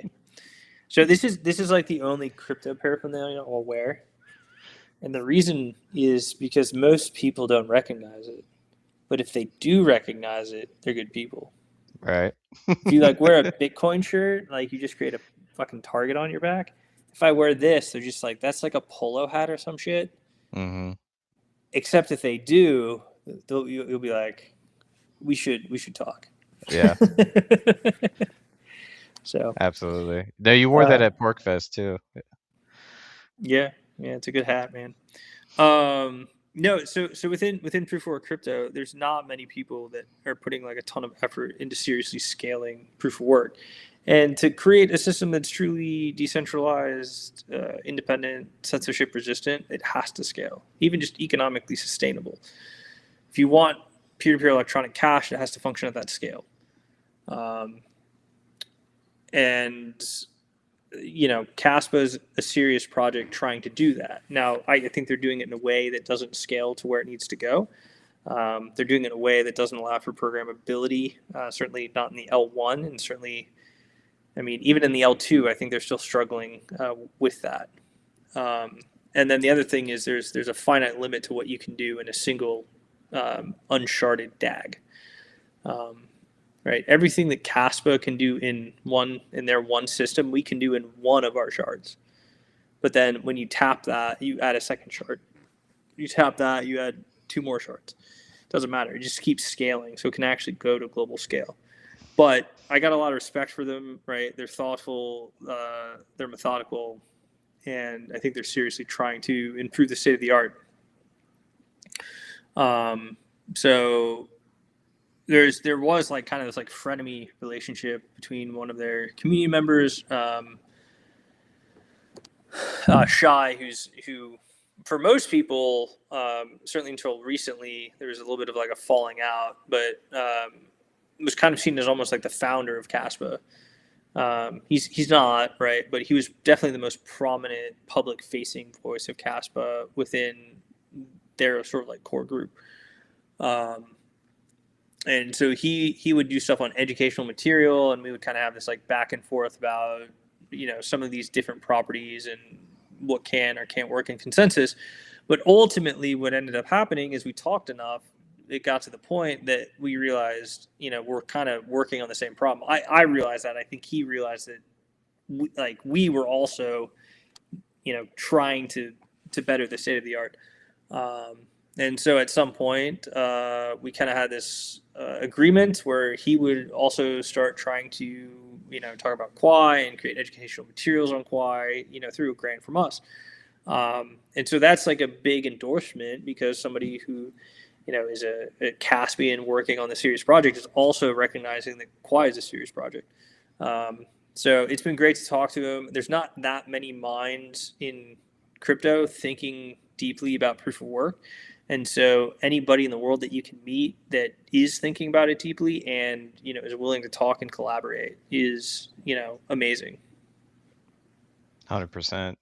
And he helped, at least initially, dive deeper into, a really key innovation here at Quai Network, be it work shares, or as it's called in the paper, is it proportional reward splitting? Did I get that right? Yeah. Yeah. PRS. PRS. Yeah. So he wrapped it into some of the writing he was already doing on the history of proof of work and selfish mining. So really educational stuff. Like, I didn't know anything about fruit chains.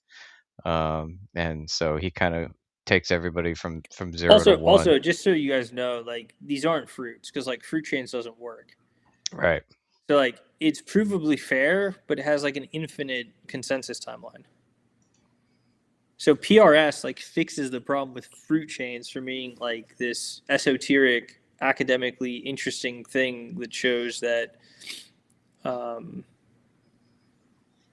it's in Nash equilibrium, but it doesn't actually, like, it can't be practically used. So PRS is related to, but much different than fruit chains, because PRS is like actually how you get Nash equilibrium with finite consensus times. Right. What is the great easiest paper. way to describe Nash equilibrium for those that don't know it? It basically means that there's a predictable outcome to the game, and in the case of blockchains, it's a cooperative outcome. Love that. If that makes sense. So like, we're like what you want to do in blockchain is we're all sort of working to mine. And if we design the incentives correctly, we'll all do it in a way where when we follow the rules, we're also maximizing sort of the cooperation, and we're also selfishly maximizing our profit potential, right? So the issue that you have with something like Bitcoin is if you're mining Bitcoin in certain situations or under certain distributions of hash rate, the incentives are not designed correctly to cooperate.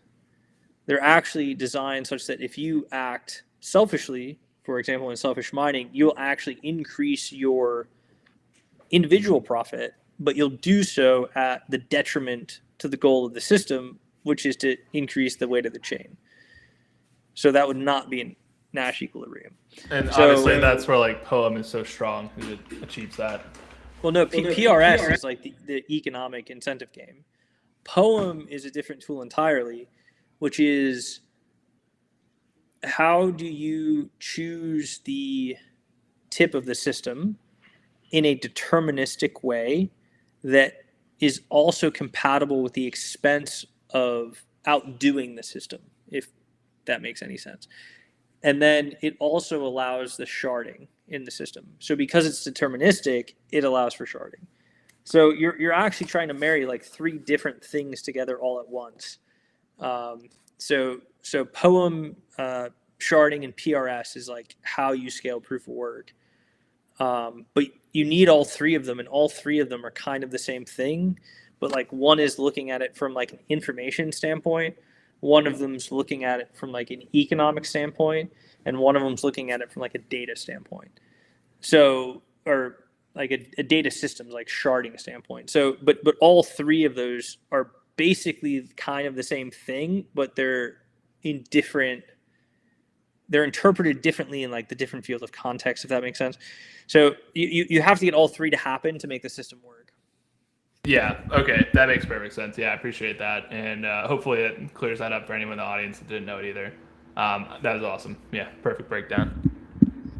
Yeah, guys, go check out Shai's feed and read his papers if you want that 0 to 1. It's a great introduction to all that stuff.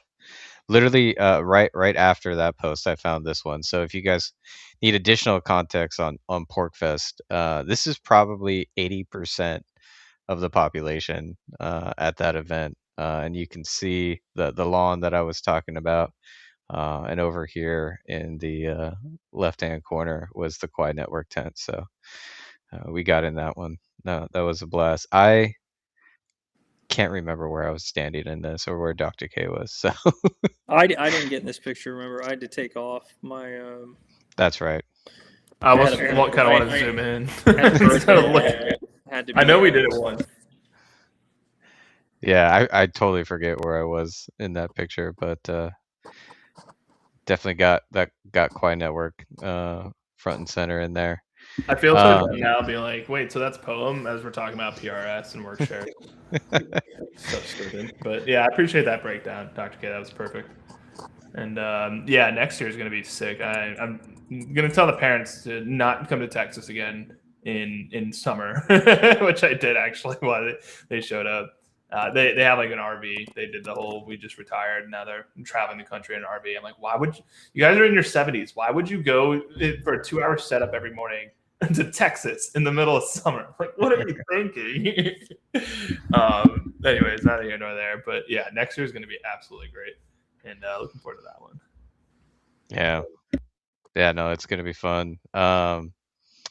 Man, again, guys, the blur continues throughout the year. I'm just scrolling through the Twitter right now. You know, this is around the time we kicked off our latest rev on the ambassador program. we had a plushie made by Vlad's girlfriend, which turned out really good. This was a lot of fun working with her, getting that plushie created. This is the mascot elected by the community, the red Quai miner here, um, which I like to think helped us get on the Bitcoin Takeover podcast, which happened later in the year. But so much stuff was happening, and I think the next event. Yeah, here she is with the plushies. Um, the next big event was really was it Solana Summer Shores? I feel like there was another Yeah. one in between Yep. now and No, then. you nailed it. Well, that was when all the partnerships really started to solidify and start coming through. Right. I've been working and cooking for a while. Kraken again. It's another one of the fruits of that labor there. But going into summers when they really started hitting. Right. So Solana Summer Shores was kind of an experiment that was more focused on the Kipper. Again, Kipper had just expanded Solana. So again, stablecoin support. Meme coin support, a bunch of other features like improved onboarding. And then, some of my contacts had let me know that there was a big, basically a KOL party, just to be frank about it, direct. But for us, obviously working on SocialFi and streamlining the whole Web 2, Web 3 experience, wanted to do a field test. And so got you guys set up. I believe it's you, Jonathan, and Dr. K down at Solana Summer Shores. Was there much to really take away from that? I think you guys definitely quad-pilled a bunch of people, but were there any like significant takeaways from your guys' perspective going into like enemy territory or different networks, event? Much like BTC Vegas and much like ETH Denver. Yeah. Before we dive into that, though, I'm just realizing this was a huge, in between then and Solana Summer Shores, there was a lot of unlocks for our communities, and it looks like we've seen a number of new projects launch. The partnership with Collabland went live, and we started getting a lot of new projects and communities building on Quai Network. So I just wanted to gloss over that. Well, Tangent too was the same time and frame as well. It was right at the Yeah. end of August, September. Yeah, bingo. Another huge unlock, getting that hardware wallet partnership lined up. Those guys were absolutely great to work with. Again, like really unlocking our community with both Collabland and Tangem, and seeing a lot of new builders come online. This timeline's really fun. Um, but yeah, Solana Summer Shores was a good one. It was brutally hot in Key West, at that time, way hotter than I expected it to be, even though it was kind of like the summer. I thought the summer in Austin was hot. The summer in Key West was absolutely brutal. But we had a lot of fun down there. Another great idea from Dr. K to Airbnb a yacht, if you will. It was a specific type of yacht. The word escapes me right now. Catamaran. Catamaran. That's right. And we got to take that out with some of the folks that we met at Solana Summer Shores. Solana Summer Shores, though, was an eye-opening experience for me because I had never experienced the Solana community or any Solana focused event, and the culture is completely different than Ethereum and completely different than Bitcoin. Way more, dare I say, normie, but more highly focused on influencer culture. Definitely highly focused on influencer culture. Everybody there fully embraced influencer culture. The entire event. I guess the best way I would describe it, being cheeky a little bit, was guided camp for influencers. Right? They had events nonstop.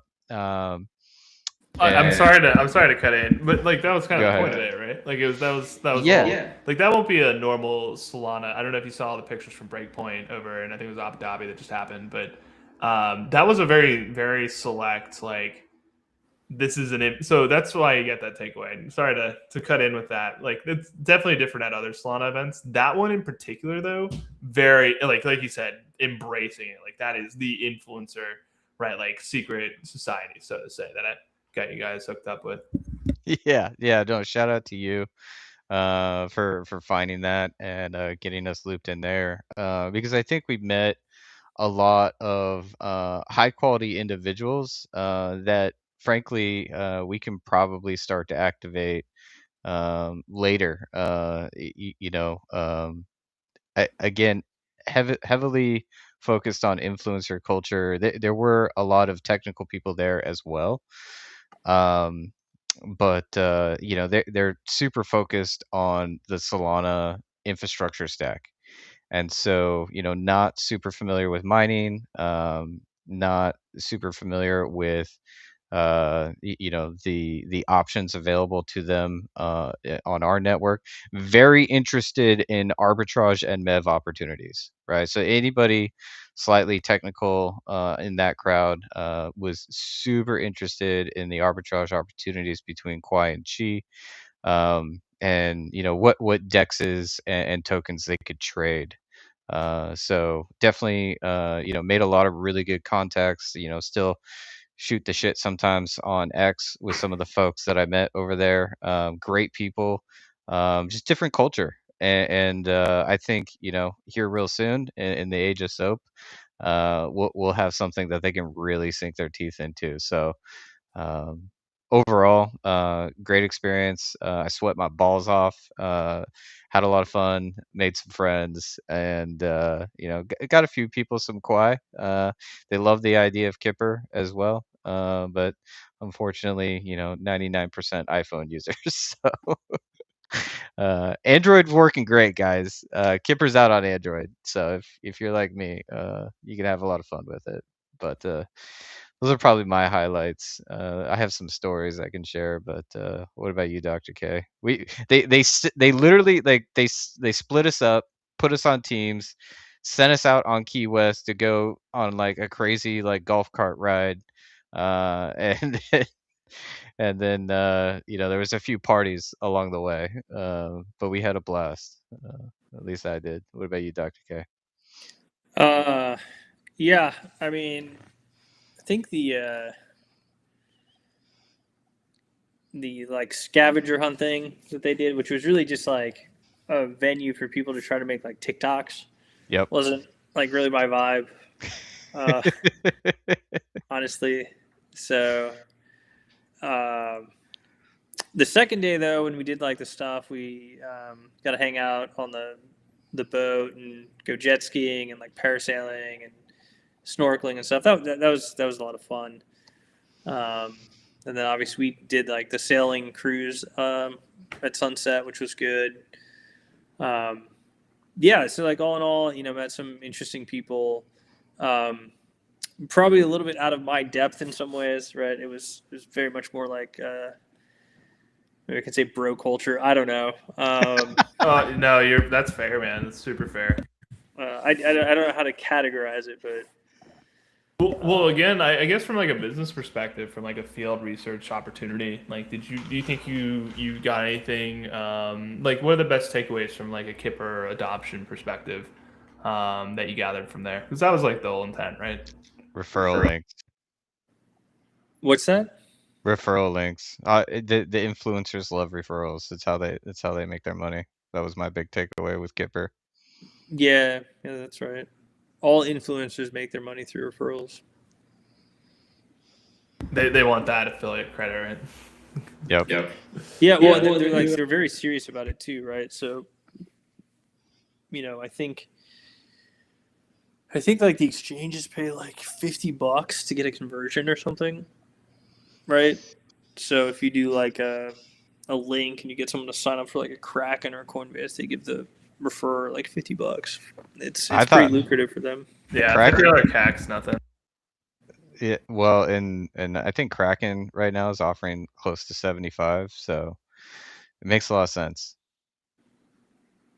Yeah, Makes a lot of sense. exactly. So yeah, some good takeaways from Kipper. I'm glad that it was very productive in the end, because I know ultimately it's not really like, I mean, maybe in like a past life for all of us, it's more of our scene, right? But like, you know, we have some years under our belt, right? So taking shots and like pro culture, I feel you. I'm right there with you.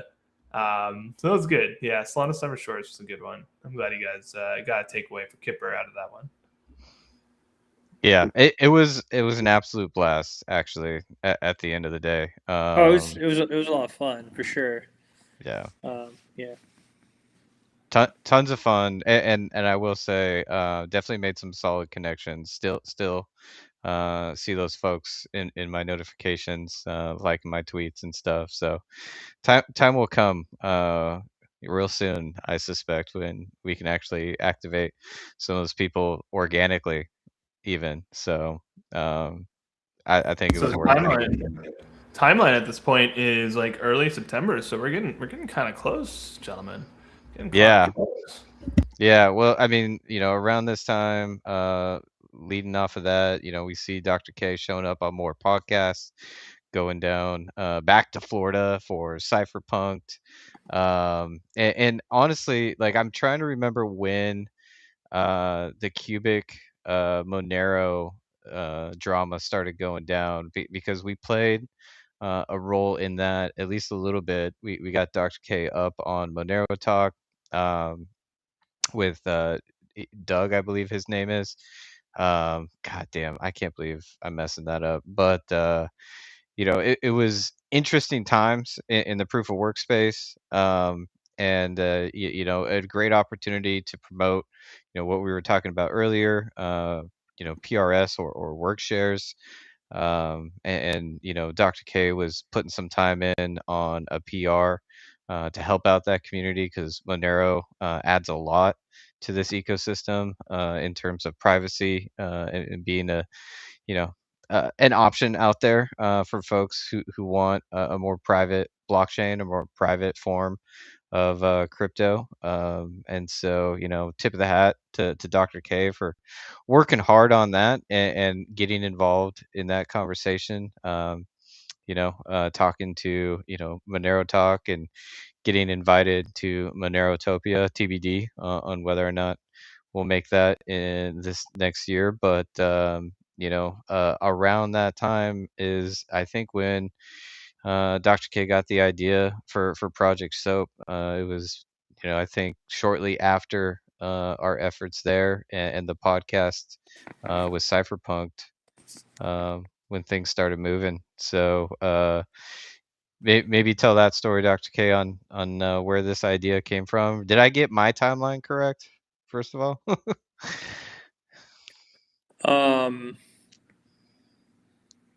Yeah, I think the idea came out of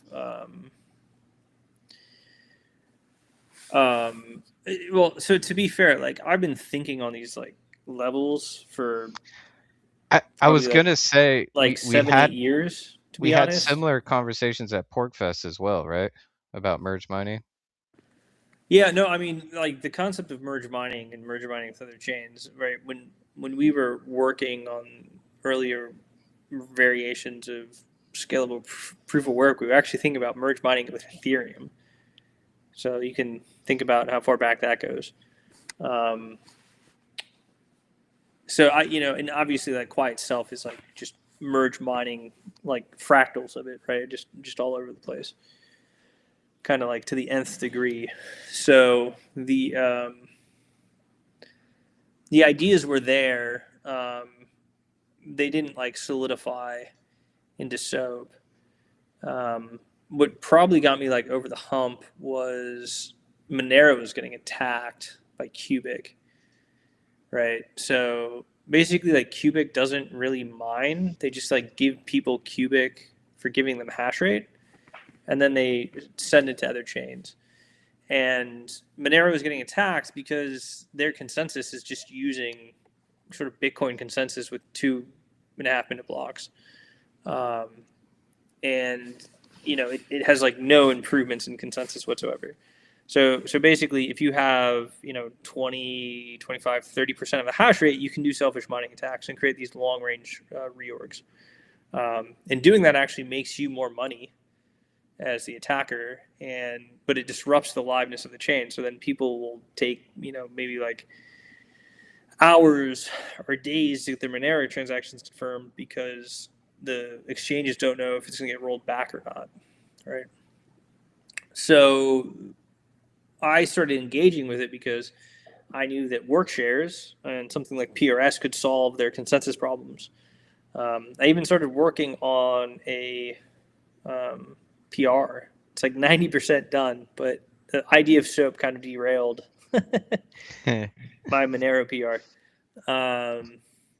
So what ended up happening was between all of those things, what I realized is you could actually merge mine with other chains, and you didn't have to be like destructive about it. You can do it perfectly cooperatively, and you can do it in such a way that advantages everybody. It helps us. It helps the subsidy chain. It increases everybody's security. But the key insight was with merge mining, the sort of secondary or the smaller token is usually auto sold for the bigger one or Bitcoin or something. So merge mining kind of splits things, but it also then puts the smaller person or the smaller chain at in a disadvantage. So basically the idea here is do merge mining, but instead of giving both tokens and then being at that natural disadvantage to the miners where they just sell your token and depress your price constantly, the idea is you just give them Quai. So if they're interested in doing this type of merge mining or SOAP mining, they're doing it because they're interested in Quai, and Quai potentially has better profitability, better future expected value, better utility than the alternative subsidy chain that they're mining.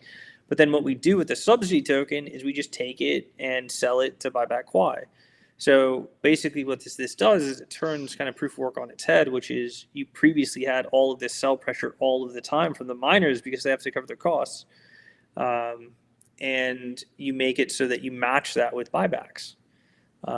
By selling the subsidy token and buying Quai. So basically when you SOAP mine, you're sort of implicitly supporting Quai. Economically, you can actually make more money. Right now, we're the most profitable Shaw script and Kapow thing out there to mine. But basically what it does is it forces the value to flow back into Quai rather than being divided up amongst two systems, or, in the case of being the smaller token in a merge mine system, just getting sold to buy the other token. So the net out with SOAP is that it takes that sell pressure and it makes it at least neutral. But in reality, under growth, it actually makes the net buying higher than the net selling that's possible. So the math's a little bit complicated, but under growth, it's actually deflationary. Meaning on any given day, you'll actually be burning more Quai than you're emitting. So it took something that meant, say, very brass tacks, simple example, you're paying the miners $10,000 a day in Quai, and they're going to sell most of that to cover their costs. So the pressure on price is minus $10,000 of selling every day.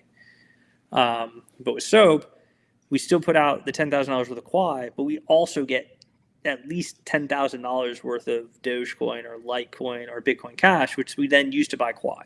So then the net flow due to the mining activity on any day is $0. Under growth, it's actually positive. So again, the math's a little bit tricky, but if you're growing, basically we expect that, say, if you spend $10,000 a day, you'll actually get $13,000 back in buying. So even, anyway, so that's just kind of how the math works.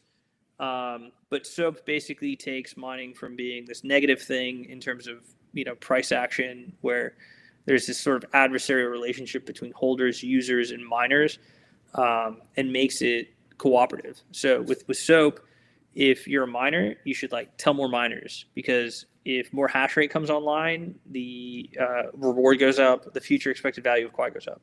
if you're a holder, you like want to find more holders, but you also want to find more miners, because if more miners mine, there's more buying of Quai and there's more growth in the price. So everybody now is incentive aligned in the system, from miners, holders to speculators, and everybody, if they find more people to participate, is going to cause the value to go up. If we look at Bitcoin, the holders are in conflict with the miners, and it creates this like tension over what we'd call the security budget, right? So, holders would like to see the inflation of Bitcoin go down, right? Because right now they're paying $50 million per day to secure the network. And for the price of Bitcoin to remain constant, they need at least $50 million of new buyers every day. New buyers, net new buyers, right? So from a holder perspective, having to pay $50 million a day for your security, $15 billion a year, is like a lot of negative pressure on the price. And so that means like a holder is actually misaligned with a miner. But with SOAP, everybody's aligned, because as long as more people participate, if they're a holder, if they're a miner, whatever it is, it creates more value in the system and the number goes up. Boom. Yeah, I'm also just kind of scrolling through our timeline in the background here. Everything was kind of happening at once. I'm looking for. I shared a few other tweets. I got to go to Japan and meet some folks over at WebEx Asia. There was an event here in Austin we attended, all while Dr. K was noodling on this. And I think we hit the ground running hard on it about 3 months ago. Is that correct?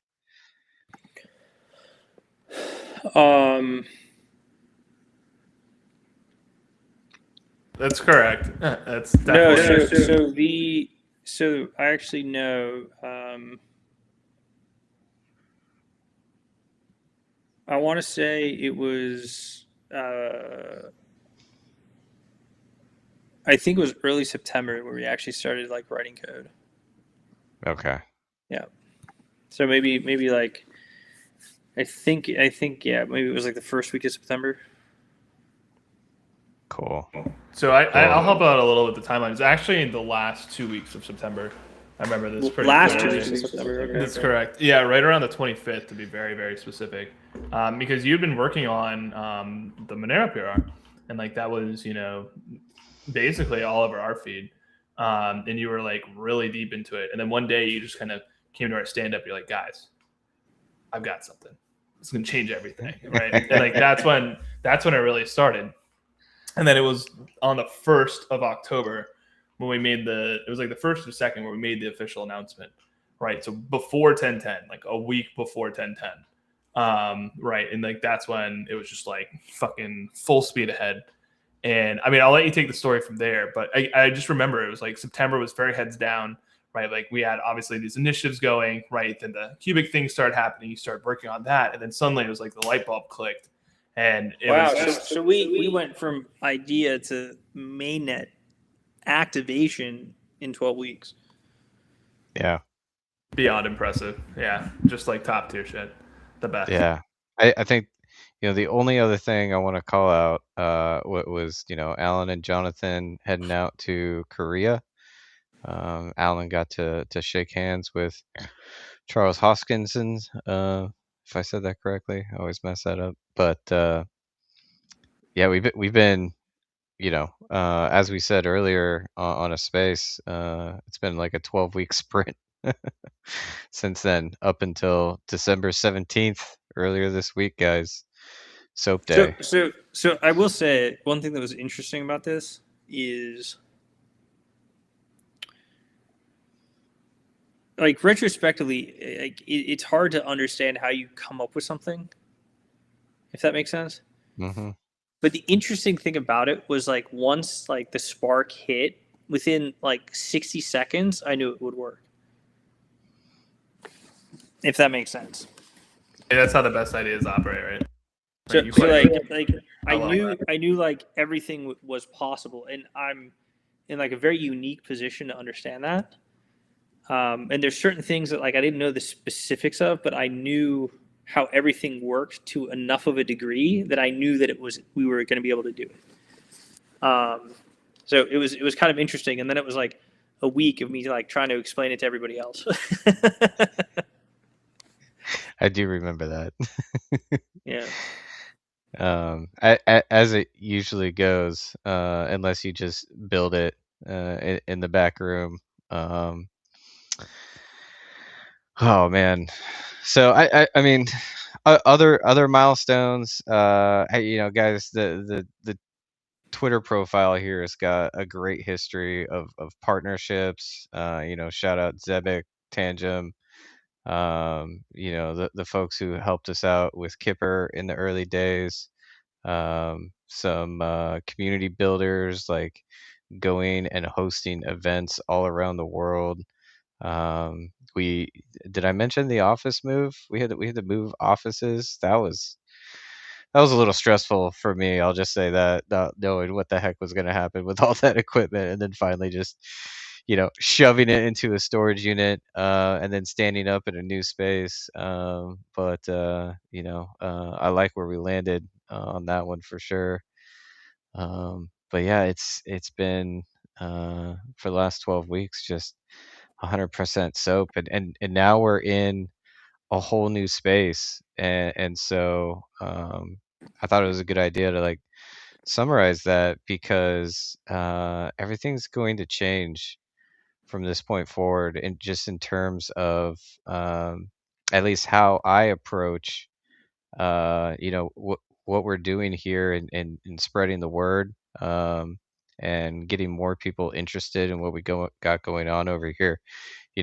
Solving the energy dollar, solving scalable proof of work, um, solving cash like privacy.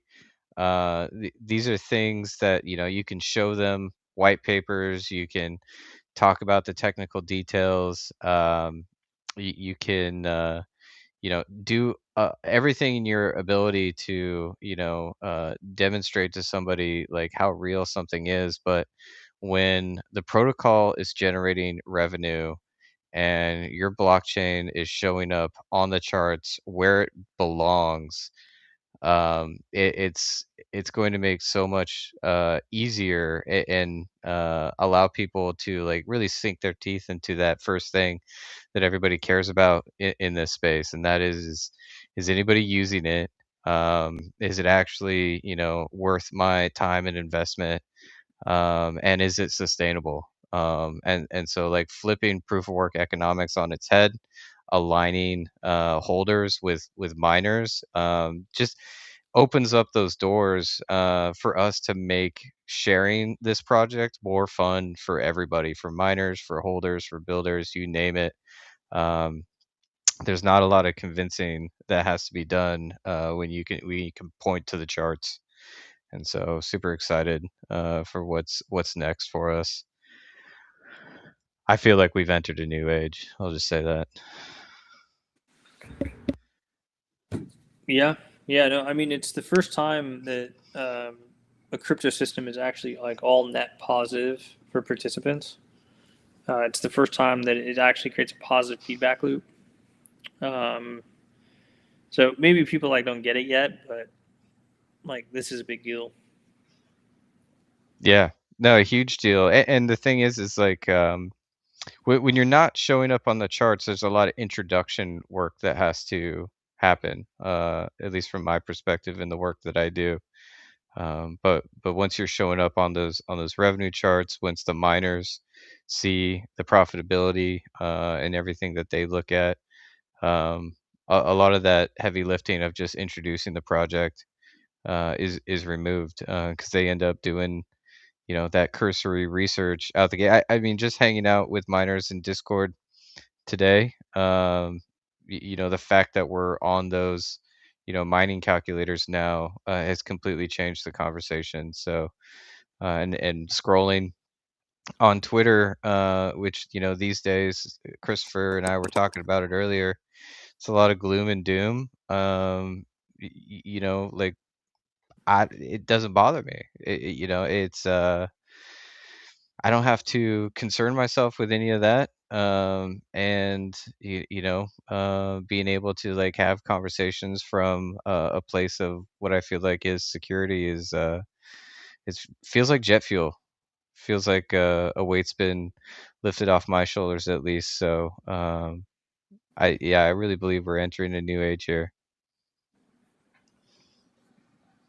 Super well said on both parts. And, I guess I'll just add my 2 cents of, I've never really seen a paradigm for proof of work before where it's just PvE, right? And I think that's so significant in so many different ways as we enter this new 2026. But it really is a brand new era, especially for just crypto broadly. As obviously you guys know, proof of work's been deemed a commodity. I think it's going to give a lot of hope for like a lot of networks, not only obviously for our network, but for like how proof of work can really work together in the future. I think you said it really eloquently earlier today, Dr. K, but a rising tide raises all ships is a perfect example of it. Now we're bullish on Litecoin. We're bullish on Bitcoin Cash. We're bullish on Ravencoin. We're bullish on Doge. Not to say that we weren't already, but now it makes sense to like run forward with the flag and plant it as well and say, hey, we're all here together. Proof of work is not going to thrive separately. Together, it's the best way forward. So huge, guys, huge. It's just so significant. It's a brand new world. And it's just going to, and I know some of the Easter eggs Dr. K was alluding to, it's just going to get better and better and better and better.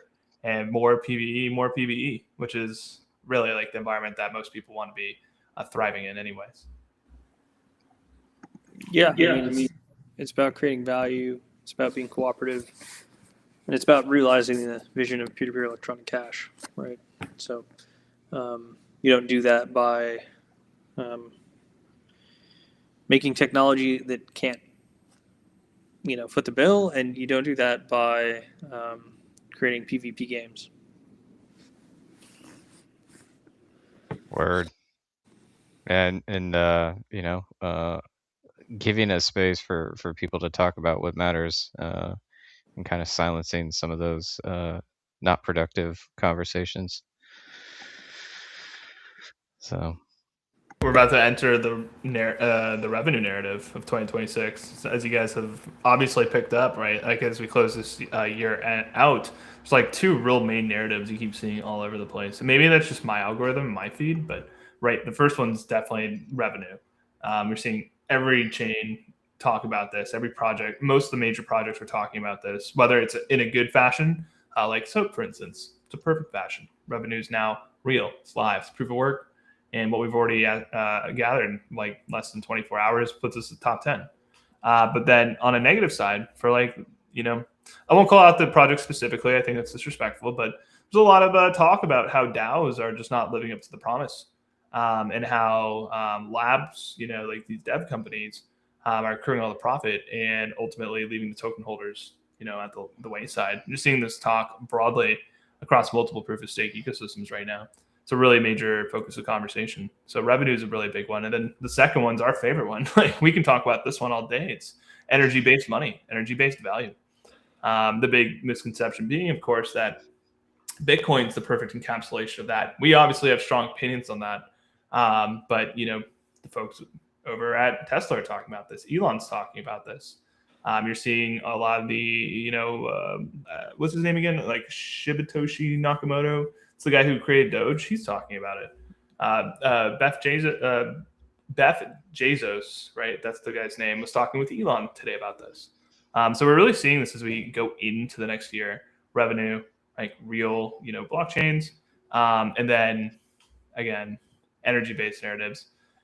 We are very conscious in the thought that obviously narratives don't last all year in that sense. The energy-based narrative, I think, will persist. But it'll be interesting as we start this year, Matt, as we started this conversation off 2.5 hours ago, to see where the narratives shift over the course of the year. And I think if we're to give like hot takes or our own perspectives on what we can predict for next year, first, you can't actually predict the future. So don't hold us to this, right? In fact, it'll be fun to come back to this and see if we get anything right. But my main takeaway is that people are going to see, Bitcoin. They're going to think it's energy-based money, and I really think that the narrative is going to prevail.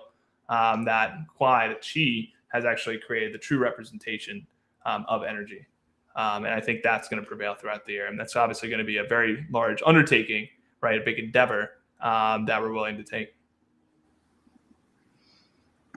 Yeah, I'll just add privacy. I think that's going to stick around for a while. So got a big year ahead of us, guys. Yeah, I think okay. So what we've realized with SOAP, guys, is that the game is hash rate. You keep saying this. If you win the hash rate game, you win everything. No one even knows what the fucking game is that we're playing yet. But we do, and we've released everything that we need to win the game. Boom. So. Boom. Exactly. Unfortunately, there's a large portion of the market that doesn't even know what hash rate is anymore. So there's still like a lot of education we got to do to make sure that we can remind. No. Education doesn't matter. Education doesn't matter. It's just a fight for hash rate. Because like with hash rate, you get good PA. And then they'll realize. Right. And then PA is the mechanism by which people get educated. This is just, so true. I feel dumb even saying that last statement. Facts. I guess the ubiquity of hardware choice is going to aid that pretty significantly now that we can broaden the amount of hardware that can actually join the network. Yep. Guys, it's been a crazy year. I feel like Christmas came early. So appreciate you, Dr. K, and the team for burning the midnight oil and keeping us on task to get to this point. Appreciate the community who's been hanging out with us for going on 5 years now. It's been a crazy journey, but you guys have hung in there with us and trusted us throughout the entirety of it. And here's to a Merry Christmas, a Happy New Year. We're not going anywhere. We'll be back, but I think this might be one of the last opportunities we'll be able to go live with Dr. K on a stream like this before the new year. So thanks for taking the time tonight, Dr. K. I don't have anything else to talk about tonight. Any other topics we should cover before we wrap up? I think we've done a great recap of the year for Quai. I don't have anything too much more to say, but I will say I do hope we can go live one more time before the end of the year. Maybe not with Dr. K, right? But get some of the team on, have some kind of like a festive kind of a thing. I got ideas. I love it. Yeah, now I'm getting now I'm excited. Thanks for everyone for tuning in. That was a blast. Though it's crazy to think I've been here for almost a year already, which is wild. It's like I was saying earlier in the stream. Time flies, especially if you're busy. I mentioned that staying busy, especially at work, is like the fastest way to make time go. And boom, like here we are already, December 19th. Wild to think about. So thanks to everyone for tuning in. Hope you enjoyed that recap. Hopefully you learned something. Maybe some candid stuff that we did, and got a good takeaway out of that. So appreciate everyone for being here today. Peace, guys. No, you're traveling, Dr. K, so travel safe. Have a Merry Christmas. I'm not traveling. Oh, no, you're not traveling? Okay. I'm here Monday, Tuesday. Oh, that's right. Okay. Awesome. So Monday, Tuesday, Wednesday, yeah. All right, so we'll have you for a Tech AMA on Wednesday. We do those every Wednesday, folks. So join in on Discord if you want to hang out with us there. We'll be simulcasting that to X. We'll do our typical Monday, Tuesday, Wednesday spaces. We should have. I gotta check the calendar. I don't even know when Christmas is at this point. Holy cow! Oh, it's Thursday. It's Thursday. Okay. Well, TBD on the 26th. But if somebody's around, we'll be doing something fun. I'll definitely be continuing the live stream. So stick around. We're gonna be here through thick and thin, no matter what's going on in the world. So we got a lot to come. The work has just begun in the new age post soap. So really looking forward to keeping you guys update on all the cool stuff that's coming. With that, guys, follow the Quai Network account if you're interested in learning more or want to stay tuned to all these updates. If you want to follow along with Project SOAP, definitely check out soap.qu.ai. There you can track the revenue generated, the various blocks earned on the chains we are merge mined with, and the tokens that are burned due to that revenue being generated. More updates on all of the above, some of those Easter eggs potentially that Dr. K is teasing us with. But if you're a miner, you can also check us out on hashrate.no and what to mine, see what the current profitability is. And if you need to get a hold of some Quai, guys, Kipper Money, it's where it's at. The community is absolutely cracked. So go sign up at Kipper.money and engage with us here on X. You're liable to earn a bag. If you need even more, we are traded on Mexi, Gate.io, and LBank. You can swap those useless tokens for useful ones at SwapSpace and Let's Exchange. And we're on the Kraken roadmap. Technical integration is underway. So officially post SOAP now in a revenue generating world in proof of work. But you're still early here at Quai Network. Really appreciate everybody tuning in. And if you're traveling and we don't see you, have a Merry Christmas. But we'll be back on Monday, 11 a.m. Central. See you guys there. Thanks, everybody. Have a great weekend. Peace.